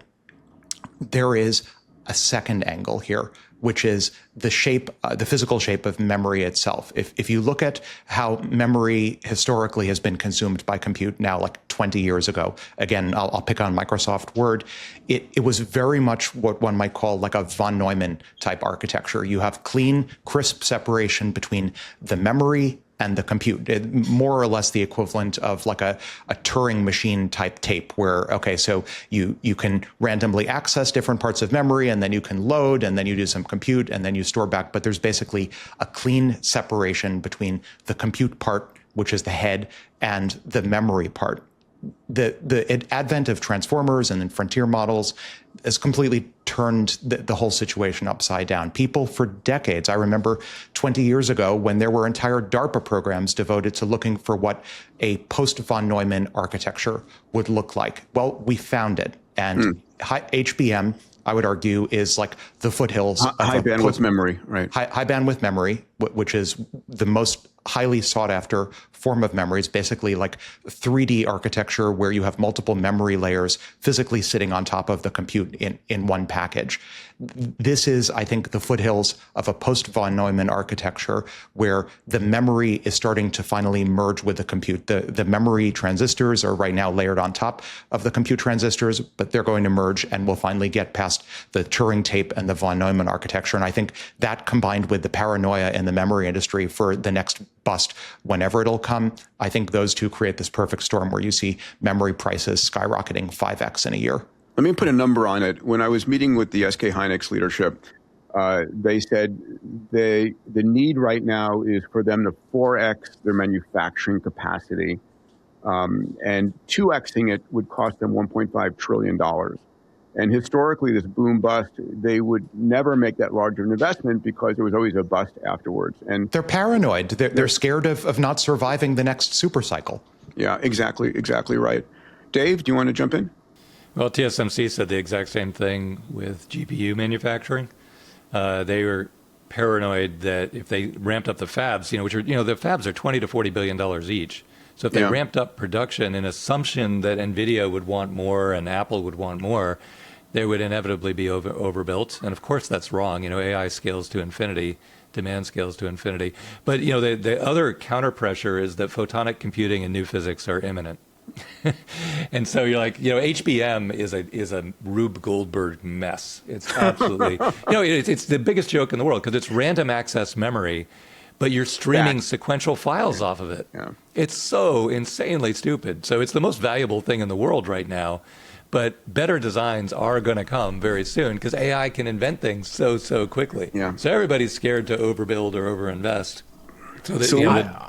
I have the same thing. Bottlenecks don't stop exponentials, right? They just redirect around that. We'll have capital going into new models. And innovation will go towards eliminating all of this. A fun factoid that's floating around, just to Dave's point regarding the value, I think the latest statistic was HBM on a per mass basis is worth approximately, literally, half its weight in gold. So if this keeps up, forget about gold, forget about precious metals. This is not investment advice. Hoard HBM. Well, actually, if you look at the chips before they go into the packages, because the packages are 99% of the weight or 90% of the weight. Yeah. They're massively more valuable than gold. I actually think the most valuable thing in the world that you can put in a shoebox and carry around is unpackaged memory chips. It's crazy. Wow. Emad, any opinion here? Yeah, no, the memory right now is about a third of all the infrastructure spend, and next year it'll go to 50%. And the market finds a way. Like, this is ridiculous. Yeah. So I think that it may be that we don't find a breakthrough, but I wouldn't bet against it. I think that the fact that you have this really complicated HBM storing static weights makes no sense whatsoever. No sense. And as model weights satisfice and standardize, especially for things like, being a decent doctor or something like that for a medical set of weights, you'll move to etching, you'll move to these other things. Yeah. And then workloads will migrate because you don't have to pay half of a data center build out for literally memory. Well, at the same time, the frontier can still push it way further than we can imagine. This is literally exactly why we founded Quantum.ai, QANTM.ai, but also why Thales just got acquired. I don't know if you saw that in the news, but Thales, they're not moving the weights. They're etching them into silicon or into wire on the chip, and then they're massively more efficient because they're not moving around. So it's a huge breakthrough. There are all kinds of problems with manufacturing because once you've etched the weights, then they're frozen. And if somebody retrains a better model, you want to be able to say, okay, now I need to swap to those new chips. And our whole supply chain isn't ready for that rapid of an iteration. But you're literally looking at 100 to 1,000x performance gain if you etch the weights. So lots of opportunity coming in this area, which is only that's on top of the 10,000x we were talking about, by the way. This demand should be obvious, right? You want your agents to remember everything about you, right? Every interaction, build a world model for you that understands you, and that takes memory. And the more agents, the more memory, and it's very rapidly outstripping the importance of GPUs. Right, I think, Peter, just to refine that point a little bit, there's something even more scandalous, which is I don't actually think at the end of the day individuals have that much information about them that's worth remembering. But there's an enormous mutual information shared between an individual's knowledge and world knowledge. It's actually the world knowledge that's what's worth remembering. And if a model knows basically substantially everything about the world, then it knows most of the information about the individual as well. So I would argue it's world knowledge that the model has to keep in memory in weights more than individual personalized knowledge. Well, when you kind of standardize that to, as we discussed earlier, these things are converging, then you can have a reasoner engine with world knowledge that is etched. And the other company that's been etching is Etched. And that's the name of the company. It just hit 21 billion in valuation. Did they really? Just a few years after. I had a chance to seed invest in that, and I missed it. There's Etched. There's Architect Labs talking my own book. There are a bunch of companies pursuing this. All right, I'm going to move us into the world of robotics, give you guys an update on what's going on in the robot world. So Unitree's newest humanoid robot, only 3 months in development, broke every human standing jump and speed record. Standing jump at 2 meters and a top speed of 12.66 meters per second, beating the human record set by Usain Bolt, who reached 12.4 meters per second during his 9.58 second 100-meter world record. Let's take a look at 2 videos here, just for fun.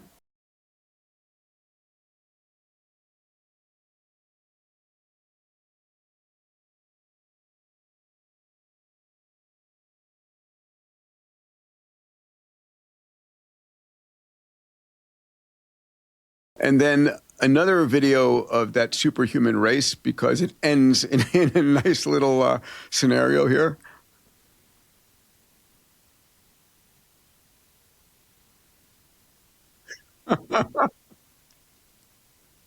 Oh my God, it needs breaks. Salim, I'm going to go to you first on this. Where do you want me to go? Okay, look, I think we should stop trying to make robots human, right? Like, just make them economically useful. You don't disappoint, Salim. You don't disappoint. Like, well, why we are optimized for 4 billion years to survive and procreate. Right? If you want a mining robot, make a mining robot. Give it wheels, give it whatever, give it multiple arms.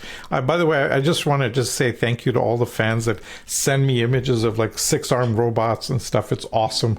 Totally love it. So really, really appreciate it. But I think the big story here is the 3-month compression loop here, right? The iteration cycle is shrinking dramatically, and there's multiple exponential curves happening. Like, you've got AI, you've got simulation, you've got batteries, you've got actuators all multiplying. And so this is going to be, you're getting hardware now to the same loop cycle as you have pretty much software. And that's huge. Alex. Yeah, I was studying how Unitree achieved Superman, their robot here. And it appears that what they did, this is based on publicly available information, was they shifted the mass budget for the humanoid robot around to optimize it for leg performance. So they subtracted mass from parts of the upper body that would slow. They are leg benchmaxing. They're leg maxing, and so I through the lens of benchmaxing or leg maxing, this makes me think that maybe to take the counterpoint to Salim's comment about we want multiple body shapes.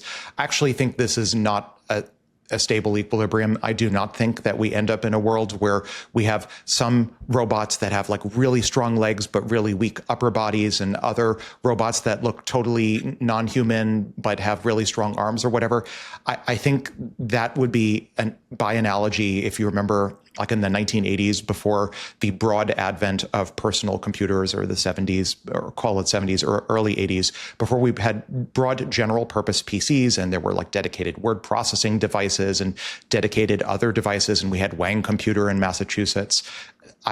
I don't think that's the way of the future. I think my prediction is we will wind up with generally capable robots that are, as with generalist models, ultimately devouring and subsuming all of these specialist models. Like, no, I don't think we're going to wind up with like super strong leg robots. Yeah. They're going to be general purpose, and they're going to be general body plan, and they'll be good at everything, would be my bet. Yeah, just give it wheels. Just put wheels on it. Wheels aren't general purpose. Like we learned this from Doctor Who, right? The Daleks were originally in the original. So Emad, this is maybe your neck of the woods, right? Like the Daleks used to not be able to climb stairs, and then I guess in the new Doctor Who they can climb stairs. We want generally capable robots, and I think that means legs in the short term and maybe nanites in the long term. Yes, nanites. We're back to Diamond Age. You know, what makes this interesting is the human form, right? Because we have supersonic jets, and we've got rockets that can, go as fast and leap higher than anything else. But it's because we sort of anthropomorphize them that's interesting. And I think as we're moving in that direction, I went to the Enhanced Games back 4 months ago. And I think we're going to start to optimize humans, and we're going to watch the robots do everything they can do, and optimize humans do what they can do. Dave, what are your thoughts here? Well, as an investment theme, post-AGI, post-ASI, which is very, very soon, robotics is just fertile because of exactly what Salim's been saying for a long time. There's so many form factors and so many shapes and sizes and innovations. And, the AI mechanical design is starting to work for real. You can just vibe up parts. And also the manufacturing supply chain, is starting to get invested for the first time in, I guess, since Detroit, so 30, 40 years. I didn't know until Alvin said it, but the U.S. had 50% of the world's manufacturing capacity back in the peak of our manufacturing days, and now it's 1/3 China, and he said it was about 15% U.S. Yeah. But it's starting to get huge amounts of investment, and the returns on that are going to be phenomenal. So that'll last a while. So it's great. Emad, any thoughts to take us out on this story? Yeah, I think that these types of robots will be banned from the streets. So it's like. So, I mean, The you super saw, strong, you saw super what fast. happened, right? They would hit the wall. Smash. That's not good. I mean, it's obvious that they would be beyond human capability, right? But now they have coordination not to hit the wall, as it were. But you don't want to have superhuman robots on the street because you will have accidents. You'll have issues, just like cars. But that opens up to soft robots. But like Emad, 1 second. There's going to be a point at which they're running an AGI model and they can avoid accidents. Is it that they're not trustworthy? What would keep them off the streets? No, the extreme robots, which have beyond human capabilities, will be kept off the streets, or they'll be regulated. That's kind of my contention here.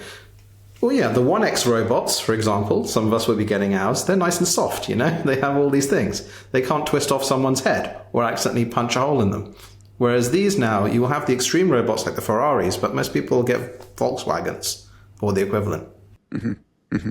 I do agree with Emad for what it's worth. Like, I think just like we see regulation in truck sizes versus car sizes versus motorcycle sizes and what can be supported on certain roads, or like laser intensities and laser power, like 5 milliwatt above versus below regimes. I totally buy that in the near future we'll see, well, this road is zoned for the following like power density of robot, or this we'll probably see like classes of them, and certain we'll see like consumer grade robot classes versus industrial versus military grade robot classes with different power densities or torque densities. Totally buy that. Everybody, welcome to the health section of Moonshots, brought to you by Fountain Life. AI is impacting every aspect of our lives, how we teach our kids, how we do our business. But one of the most important things that AI can deliver to us is health. And one of the things I think about when shooting for 100, 120 is, am I going to have the cognitive health to be able to think clearly and keep my wits about me for the next 50 years? I'm joined here today by Dr. Dawn Musalem, the Chief Medical Officer of Fountain Life and a member of my Fountain Life medical team. Dawn, a pleasure. So Dawn, talk to me about brain health. Brain health, you're right. This is the number one concern people coming into Fountain Life have is, will I remember the name of my child and the face of my loved one? 45% of dementia cases are entirely preventable with lifestyle. And what was really intriguing to me, Peter, is that a quarter of our members had advanced brain age. But over 13 months of us really helping them live healthier lifestyles, eating healthier, moving their body regularly, and optimizing sleep. People overlook that so often, but that sleep optimization is critical for our brain health. What we showed is that we were able to improve the brain age in 46% of those individuals. That's a powerful number. That's amazing. One of the things I love about Fountain is we're constantly searching the world for the most advanced therapeutics and bringing them to our members. So for me and all of you, I hope that you appreciate the fact that you can become the CEO of your own health. You can make sure that you've got the cognitive clarity for the next 50 years. Come and check it out, fountainlife.com/Peter to learn more and become the CEO of your health. Now back to the episode. I'm excited about this next story. It's about a friend, Keller Clifton, the CEO of Zipline. I had Keller on stage at the Abundance Summit last year, along with Dario from Uber. So this week, Zipline announced that they are scaling to provide Uber Eats with more than 1 million autonomous deliveries per day. Uber and Zipline formalized a partnership targeting 1 million autonomous drone deliveries carrying your Uber Eats to you. And I guarantee you, when that becomes available, I'm going to be using that all the time. Every day. It's going to be fun. It's like entertainment while you get your food. And Uber is also doing a significant investment into Zipline. Keller's framing, we have entered the scaling era for robotics and physical AI. Dave, you've been saying that. 1 million deliveries per day is not a pilot program. It's infrastructure. Each delivery replaces a human driver, a car trip, and the associated emissions. At 1 million per day, Zipline is moving more packages than many national postal services. Amazing. Let's take a quick look at this video from Keller and from Dara, and then we'll chat about it. We're super excited to have Dario here today. We're announcing a partnership between Uber and Zipline. That involves an investment and, more than that, a partnership for Zipline to power home delivery of hopefully 1 million and then more Uber Eats deliveries to your home incredibly quickly, incredibly delightful. And that's 1 million deliveries a day. Amazing. Gentlemen, who wants to jump in first on this? I'll maybe just comment. I think this is a clever and also inevitable move by Dara and more generally by Uber. Dara has taken Uber with a number of acquisitions, strategic acquisitions over the past few years in the direction of being a mobility aggregator. And thus far, Uber has, other than maybe like Uber air taxi type initiatives, has basically been focused on ground-based mobility. And I think this represents a serious move in the direction of aerial mobility. Of course, China has had this now for at least a couple of years with the ubiquity of air-based drone delivery of food, stuffs, and other matters. I think this is a very positive move for the West. I think the elephant in the room, though, from Uber's perspective is if you think back to when Uber basically hollowed out Carnegie Mellon University's robotics department in order to try to build up its in-house robotics capabilities. And that was more or less a disaster and didn't quite work out. And there were lawsuits with Waymo and otherwise.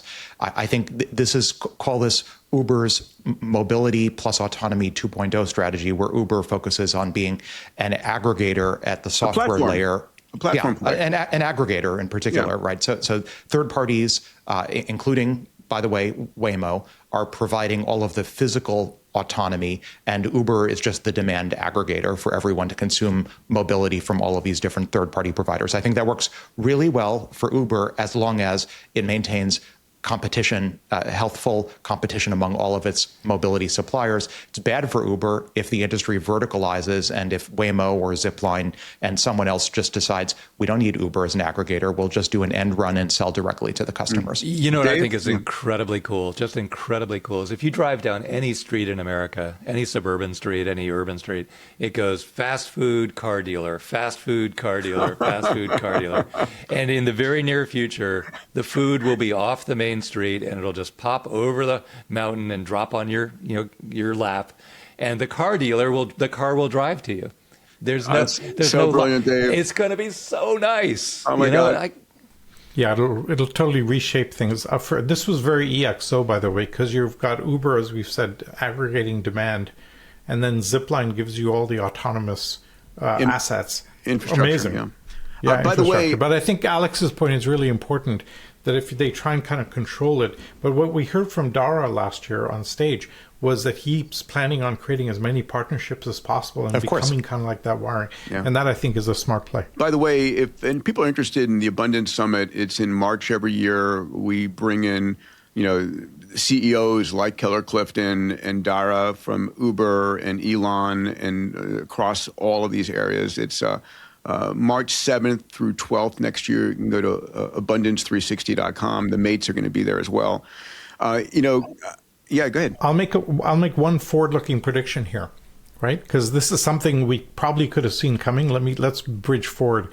Imagine if they now do a partnership with Shopify and every small merchant gets a Amazon-grade logistics capability. That will change everything. Brilliant. Yeah, I'll invert your prediction, Salim, because Amazon obviously has their own in-house drone delivery capability, which has been delayed for like 3 years. It's crazy. For regulatory reasons, is my understanding, not because there's something technically wrong about it, just like this is new for the West at least. Do you think Zipline ends up being a highly appetizing acquisition target for, say, a Shopify to in-house its delivery capabilities against Amazon? Interesting. Yes. Yes? Yes is the answer. Yes? Yes, I think so too. Sure. Yeah, great thought.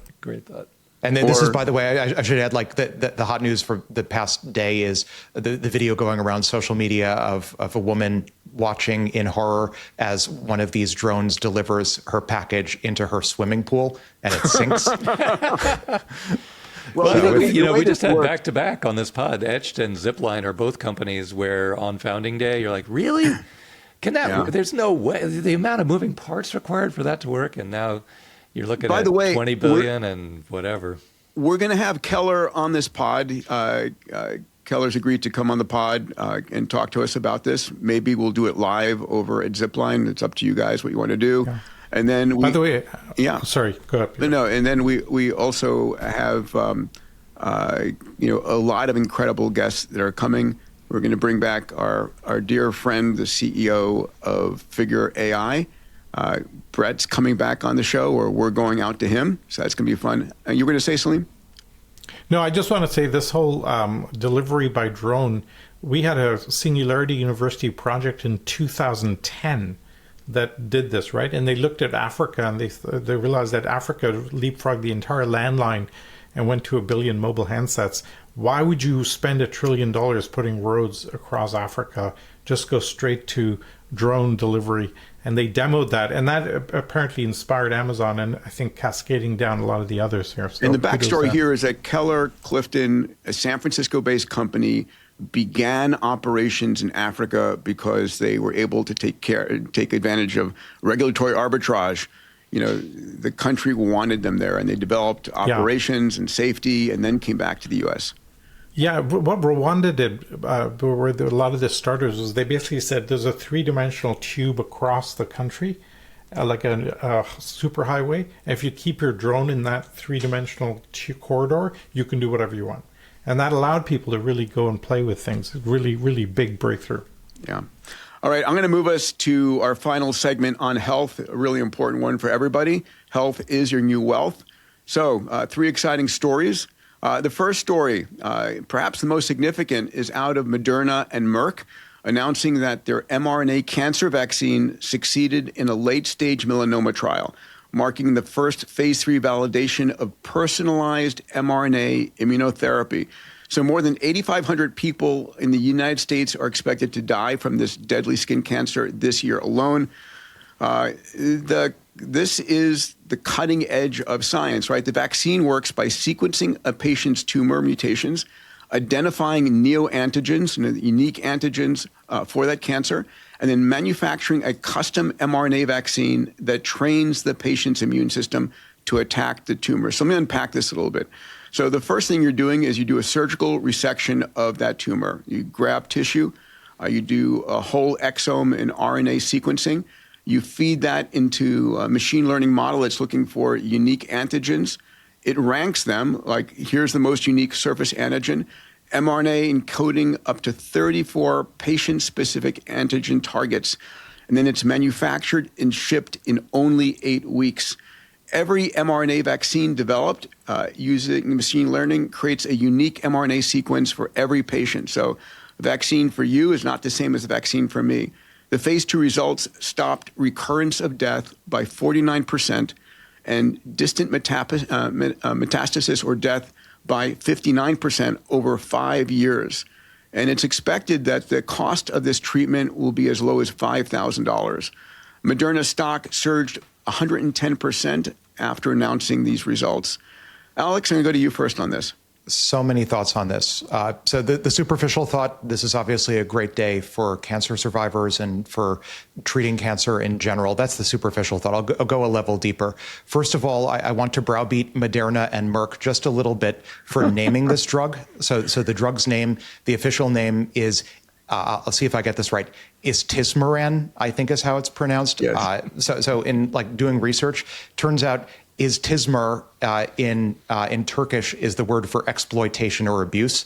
So just pro tip to Moderna and Merck, please, before the rest of the world figures out what the name of this drug is, rename it from Istismeran to something that works well in every time zone. Super duper Moran. Yeah, seriously. But you know, these are FDA approved names. It's crazy how they name this stuff. They don't care about Turkey, I guess. But they don't care about having a neologism roll off your tongue onto the floor either. That's right. But on a more serious note, so I remember the National Nanotechnology Initiative in the early 2000s when Eric Drexler et al. Sold the U.S. Congress on spending billions of dollars on nanotech, going back to Diamond Age, on this thesis that we would have nanorobots going through the human bloodstream zapping cancer cells. Well, guess what? It's 2026, and we caught up with the future. They're not diamondoid nanorobots. They're lipid nanoparticles with mRNA snippets, 34 different mRNA sequences. And so they're like soft robots. They're not like this machine-phase Drexlerian nanorobots, but nonetheless, these are primitive nanorobots that for the first time, this is the first successful phase 3 success for an mRNA cancer vaccine.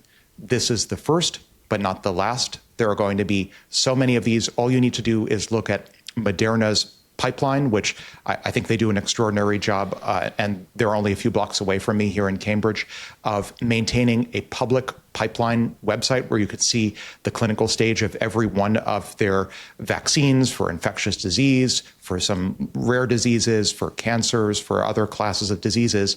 This is a general purpose platform. This is arguably what we wanted 20 years ago out of nanorobots. It's just that they're soft and they're made of fat. They're not made out of hard diamond stuff.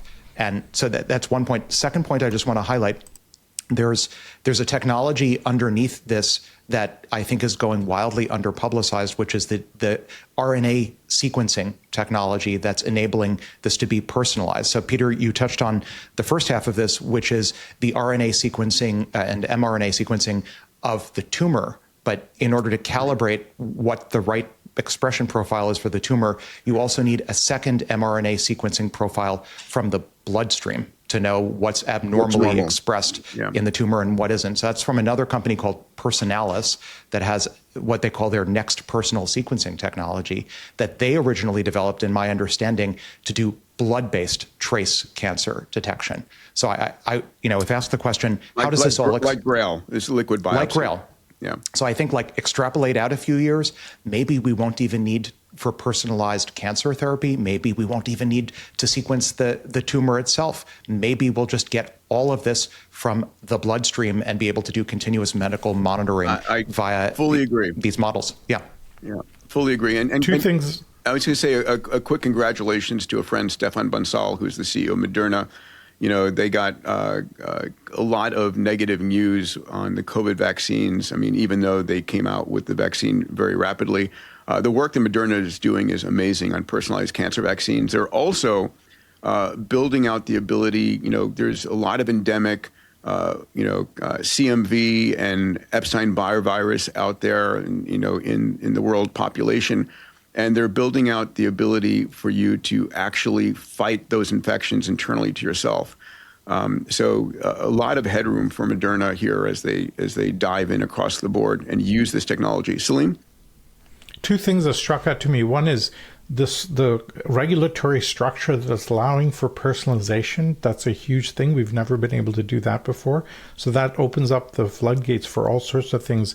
Daniel Kraft talks a lot about we're getting into personalized medicine, and the fact that we can regulatory navigate how do you deal with the sample size of N of 1, right? And the second thing that struck out to me was Raymond McCauley, who years ago said these mRNA vaccines, I think he would put it, it's the first battle in the last war against all disease. And you're like, wow. So I'd love to see this fruition coming to play. Dave or Emad, do you want to hop in? Well, this one strikes close to home for me because my daughter works at Moderna and she's my go-to on. But she's been telling me and sending me research reports for months. This is not a secret. The stock went up yesterday. It almost tripled yesterday. The biggest one-day pop in any S&P 500 company of all time. Wow. By a wide margin. Just a massive, and so one thing immediately came to mind is, well, should have bought the stock. I had to listen to your own daughter. That's advice number one. But number two is, back, remember when Enron and Tyco had all those fraud issues? They passed the Sarbanes-Oxley Act and a bunch of other laws. One of the byproducts of those laws is that a Wall Street analyst can't trade the stocks that they cover. And so everyone who I know who is in that job is like, well, why would I study Moderna or other super high-tech stuff, learn all about it, and then not be able to trade? So they all quit. And the byproduct of that is that, the stock market is now dominated by tech, which is very complicated to understand. But the research community is the worst I've ever seen in Wall Street history. And not only that, the indexes have taken over half the market. They don't think at all. And so the amount of useful information is at an all-time low when the things that need to be explained and understood are at an all-time high. But it was no secret that this Moderna platform can basically be used for any form of cancer and that it's highly likely to work. It's just a question of time. The research is all out there. This wasn't like some kind of insider surprise. Any good analyst studying this would have seen this coming. Emad. Yeah, I mean, like, I think this is the interesting thing. Like, I don't think any of us are surprised by this result. And we won't be surprised when other ones go. But our current regulatory regime means they'll have to go through the same process over and over and over again. When really, you know, like, screw cancer. Like, let's actually think about this from first principles. When we have systems like this that are very targeted, and upgrade the regulations so this can actually get out to people faster to save their lives. Well, our next story is going to take us there, right? Because if you can simulate all of this in silico and actually prove that it works, we should be able to do the studies in, a GPU cluster and say, yep, it's safe, let it go. So let me turn to that story. And it's one I've been excited about and tracking. I know, Alex, you as well. So our final story here is about AIDO cell. AIDO is how it's spelled. A general-purpose cell simulator that maintains cellular state, accepts interventions, and predicts multimodal biological outcomes. The goal, make experiments computable before they're run in the lab. Cell simulation could reduce wet lab experiments 1,000-fold. If AIDO cell can predict which experiments will work, instead of testing 10,000 compounds in a wet lab, you can simulate them digitally, again, in silico, and test only the top 10 that the simulator says is going to work. This is going to drop the cost by orders of magnitude. Let's watch a quick video here, and then we'll go to the conversation. Traditionally, biologists have relied on lab experiments, in vitro models, to understand how cells behave. Now they can use AIDOcell, GenBio AI's virtual cell world model, to simulate the same biology in silico, combining multimodal, multi-scale detail with sequential experimentation in ways no microscope or wet lab assay could achieve alone. At its core, the AIDO platform is a rich, stateful simulation environment powered by the first world model of a human cell, one that predicts what happens at every level and remembers every change you make along the way, from DNA and RNA to protein interactions, structures, and localization to the whole cell, including cell-painted morphology. The model simulates cellular responses to genetic perturbations and treatments with small or large molecules. These can be layered in a sequence, providing the ability to watch the cell's full multiomic response with each step. The kind of insight that could mean computationally testing new drugs designed in cellular context before they ever reach the lab bench. AIDO can be easily adapted to new cell types and indications. Using your own data, you can build models tailored to your research questions to simulate different cell types from shape down to genes and their protein structures, where they end up in the cell, what they interact with, and how they affect cellular responses. Wow. This is the foothills of longevity escape velocity. I've been waiting for this forever. Alex. Medicine is cooked. This is what if people like the catchphrases, read my lips, medicine is cooked. This is what the end of medicine looks like. It looks like a virtual cell. And for the beginning by the way, of longevity escape velocity, let's put in the positive. I actually think we can get probably to LEV without solving all of medicine. My bet is it'll be probably a class of molecules, maybe like fourth or fifth generation GLP-1s that get us to LEV. I think this is actually a superset of getting us to longevity escape velocity. I think this is how we cure all disease everywhere. And the way we do it is we build a virtual cell. It's just like we didn't actually have to solve human intelligence to solve AGI. It turns out you can just get AGI from compressing general human knowledge. It's not that hard in principle. Similarly, I think this is how we solve all disease. It's not that hard in principle. You simply train the world's best foundation model to model all cell states and all interventions against cells.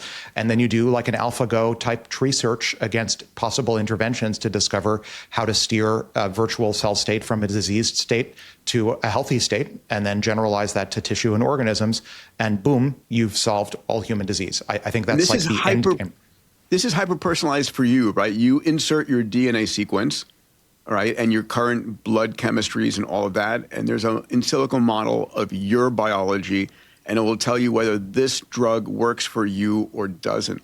Salim? Yes, but I also, just on that, I don't want to over romanticize the personalized aspect. It's an ideal virtual cell is as personalized for you as, say, if you feed a quote unquote personalized prompt to ChatGPT, the output is personalized for you. Well, yeah, superficially, it's a function of the inputs, but actually it's a generalist model.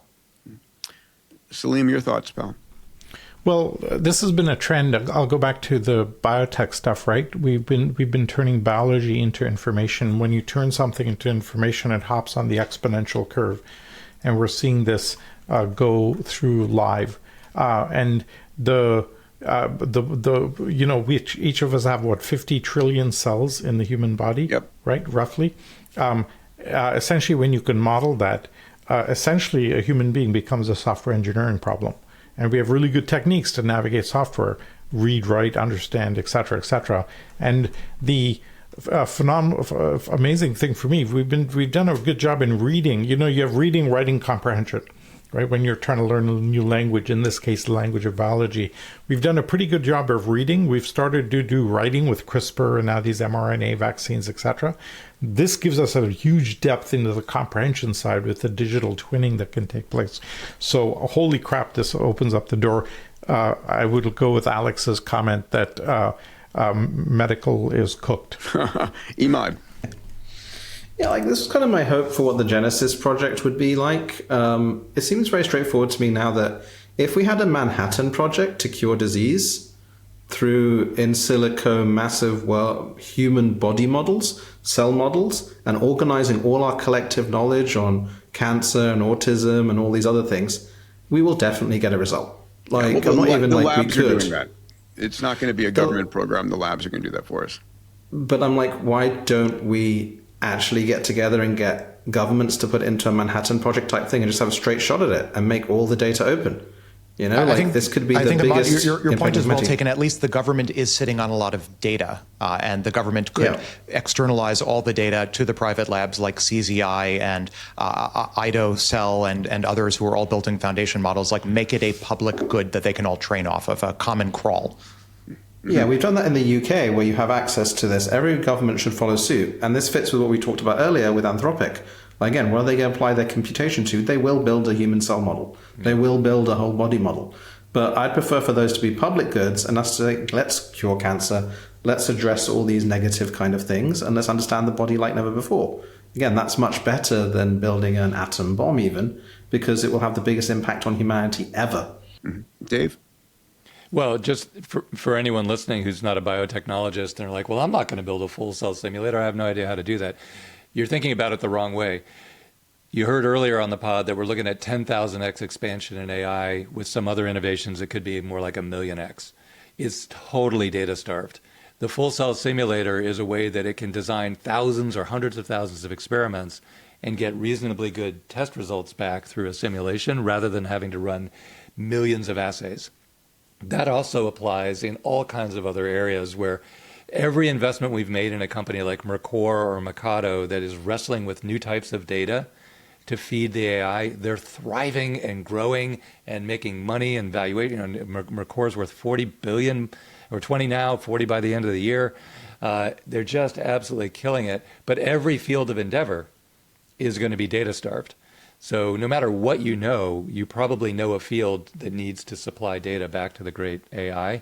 The full cell simulator is just the perfect biotech solution, but every industry has a solution. Yeah. And so competitive, too. I mean, it's probably worth noting that this is from a company co-founded by David Baker, who shared the 2024 Nobel Prize in Chemistry with Demis for solving protein folding. This is the next big thing, next grand challenge, arguably, in biology/medicine now that structural biology arguably has been solved. Solve whole cell simulation, and then you're halfway to solving all disease. Oh, love it. All right, to call out to our creatives out there, please send us your outro music videos. We're at a paucity.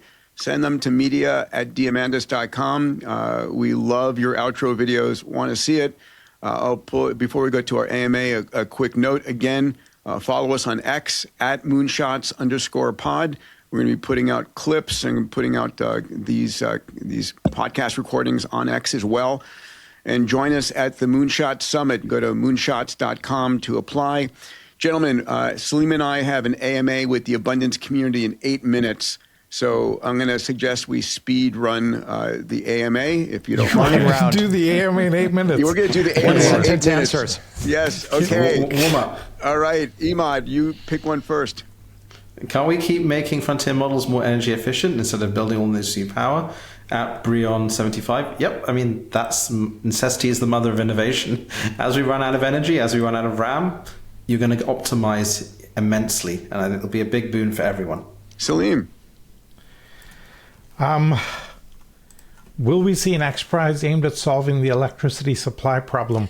We actually proposed in the last visionary, or a couple of visionaries ago, enough energy storage off-grid to keep a village or a town energy sufficient for 3 days. But it looks like the market will take care of that. Yeah. And regulatory is the problem. So it doesn't really serve as an XPRIZE where you need huge technology breakthrough. This serves better as this is a regulatory issue and a market issue. Dave, over to you. I'd like 4. If China has the advantage on power and the U.S. has the advantage on chips, who actually has the real AI advantage? Definitely chips. Power is a problem, but we need 100 gigawatts by the end of the decade. We already manufacture a terawatt in the U.S., so 10% of power will go to AI by the end of the decade. We'll get that far.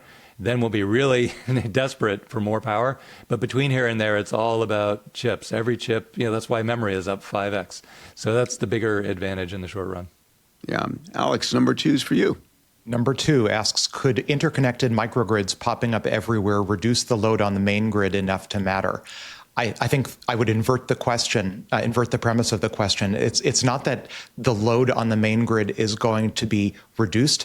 It's the exact opposite, that there's so much economic demand for the compute, and the compute needs so much energy.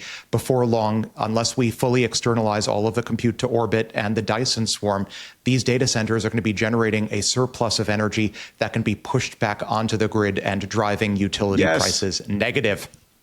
Yes, I mean, I want to make that point. If you're arguing against a data center in your backyard, you're arguing against lower cost energy and economic advantages for your community. Please understand that. All right, let's start with you, Alex, on this one. Okay. So I'll take question number 8. At the current rate of improvement, how long until AI is more efficient per watt than the human brain? I think we're probably already there. So that's a hot take on this one. People have this maybe like fetishization of the Landauer limit, thinking, oh, well, we must really be far away in efficiency per watt from what biology is able to accomplish. Biology is actually wildly inefficient. Our whole organism and mammals in general were never optimized for compute, whereas silicon and CMOS and whatever comes after CMOS, maybe it'll be photonics, which I know Dave is of interest.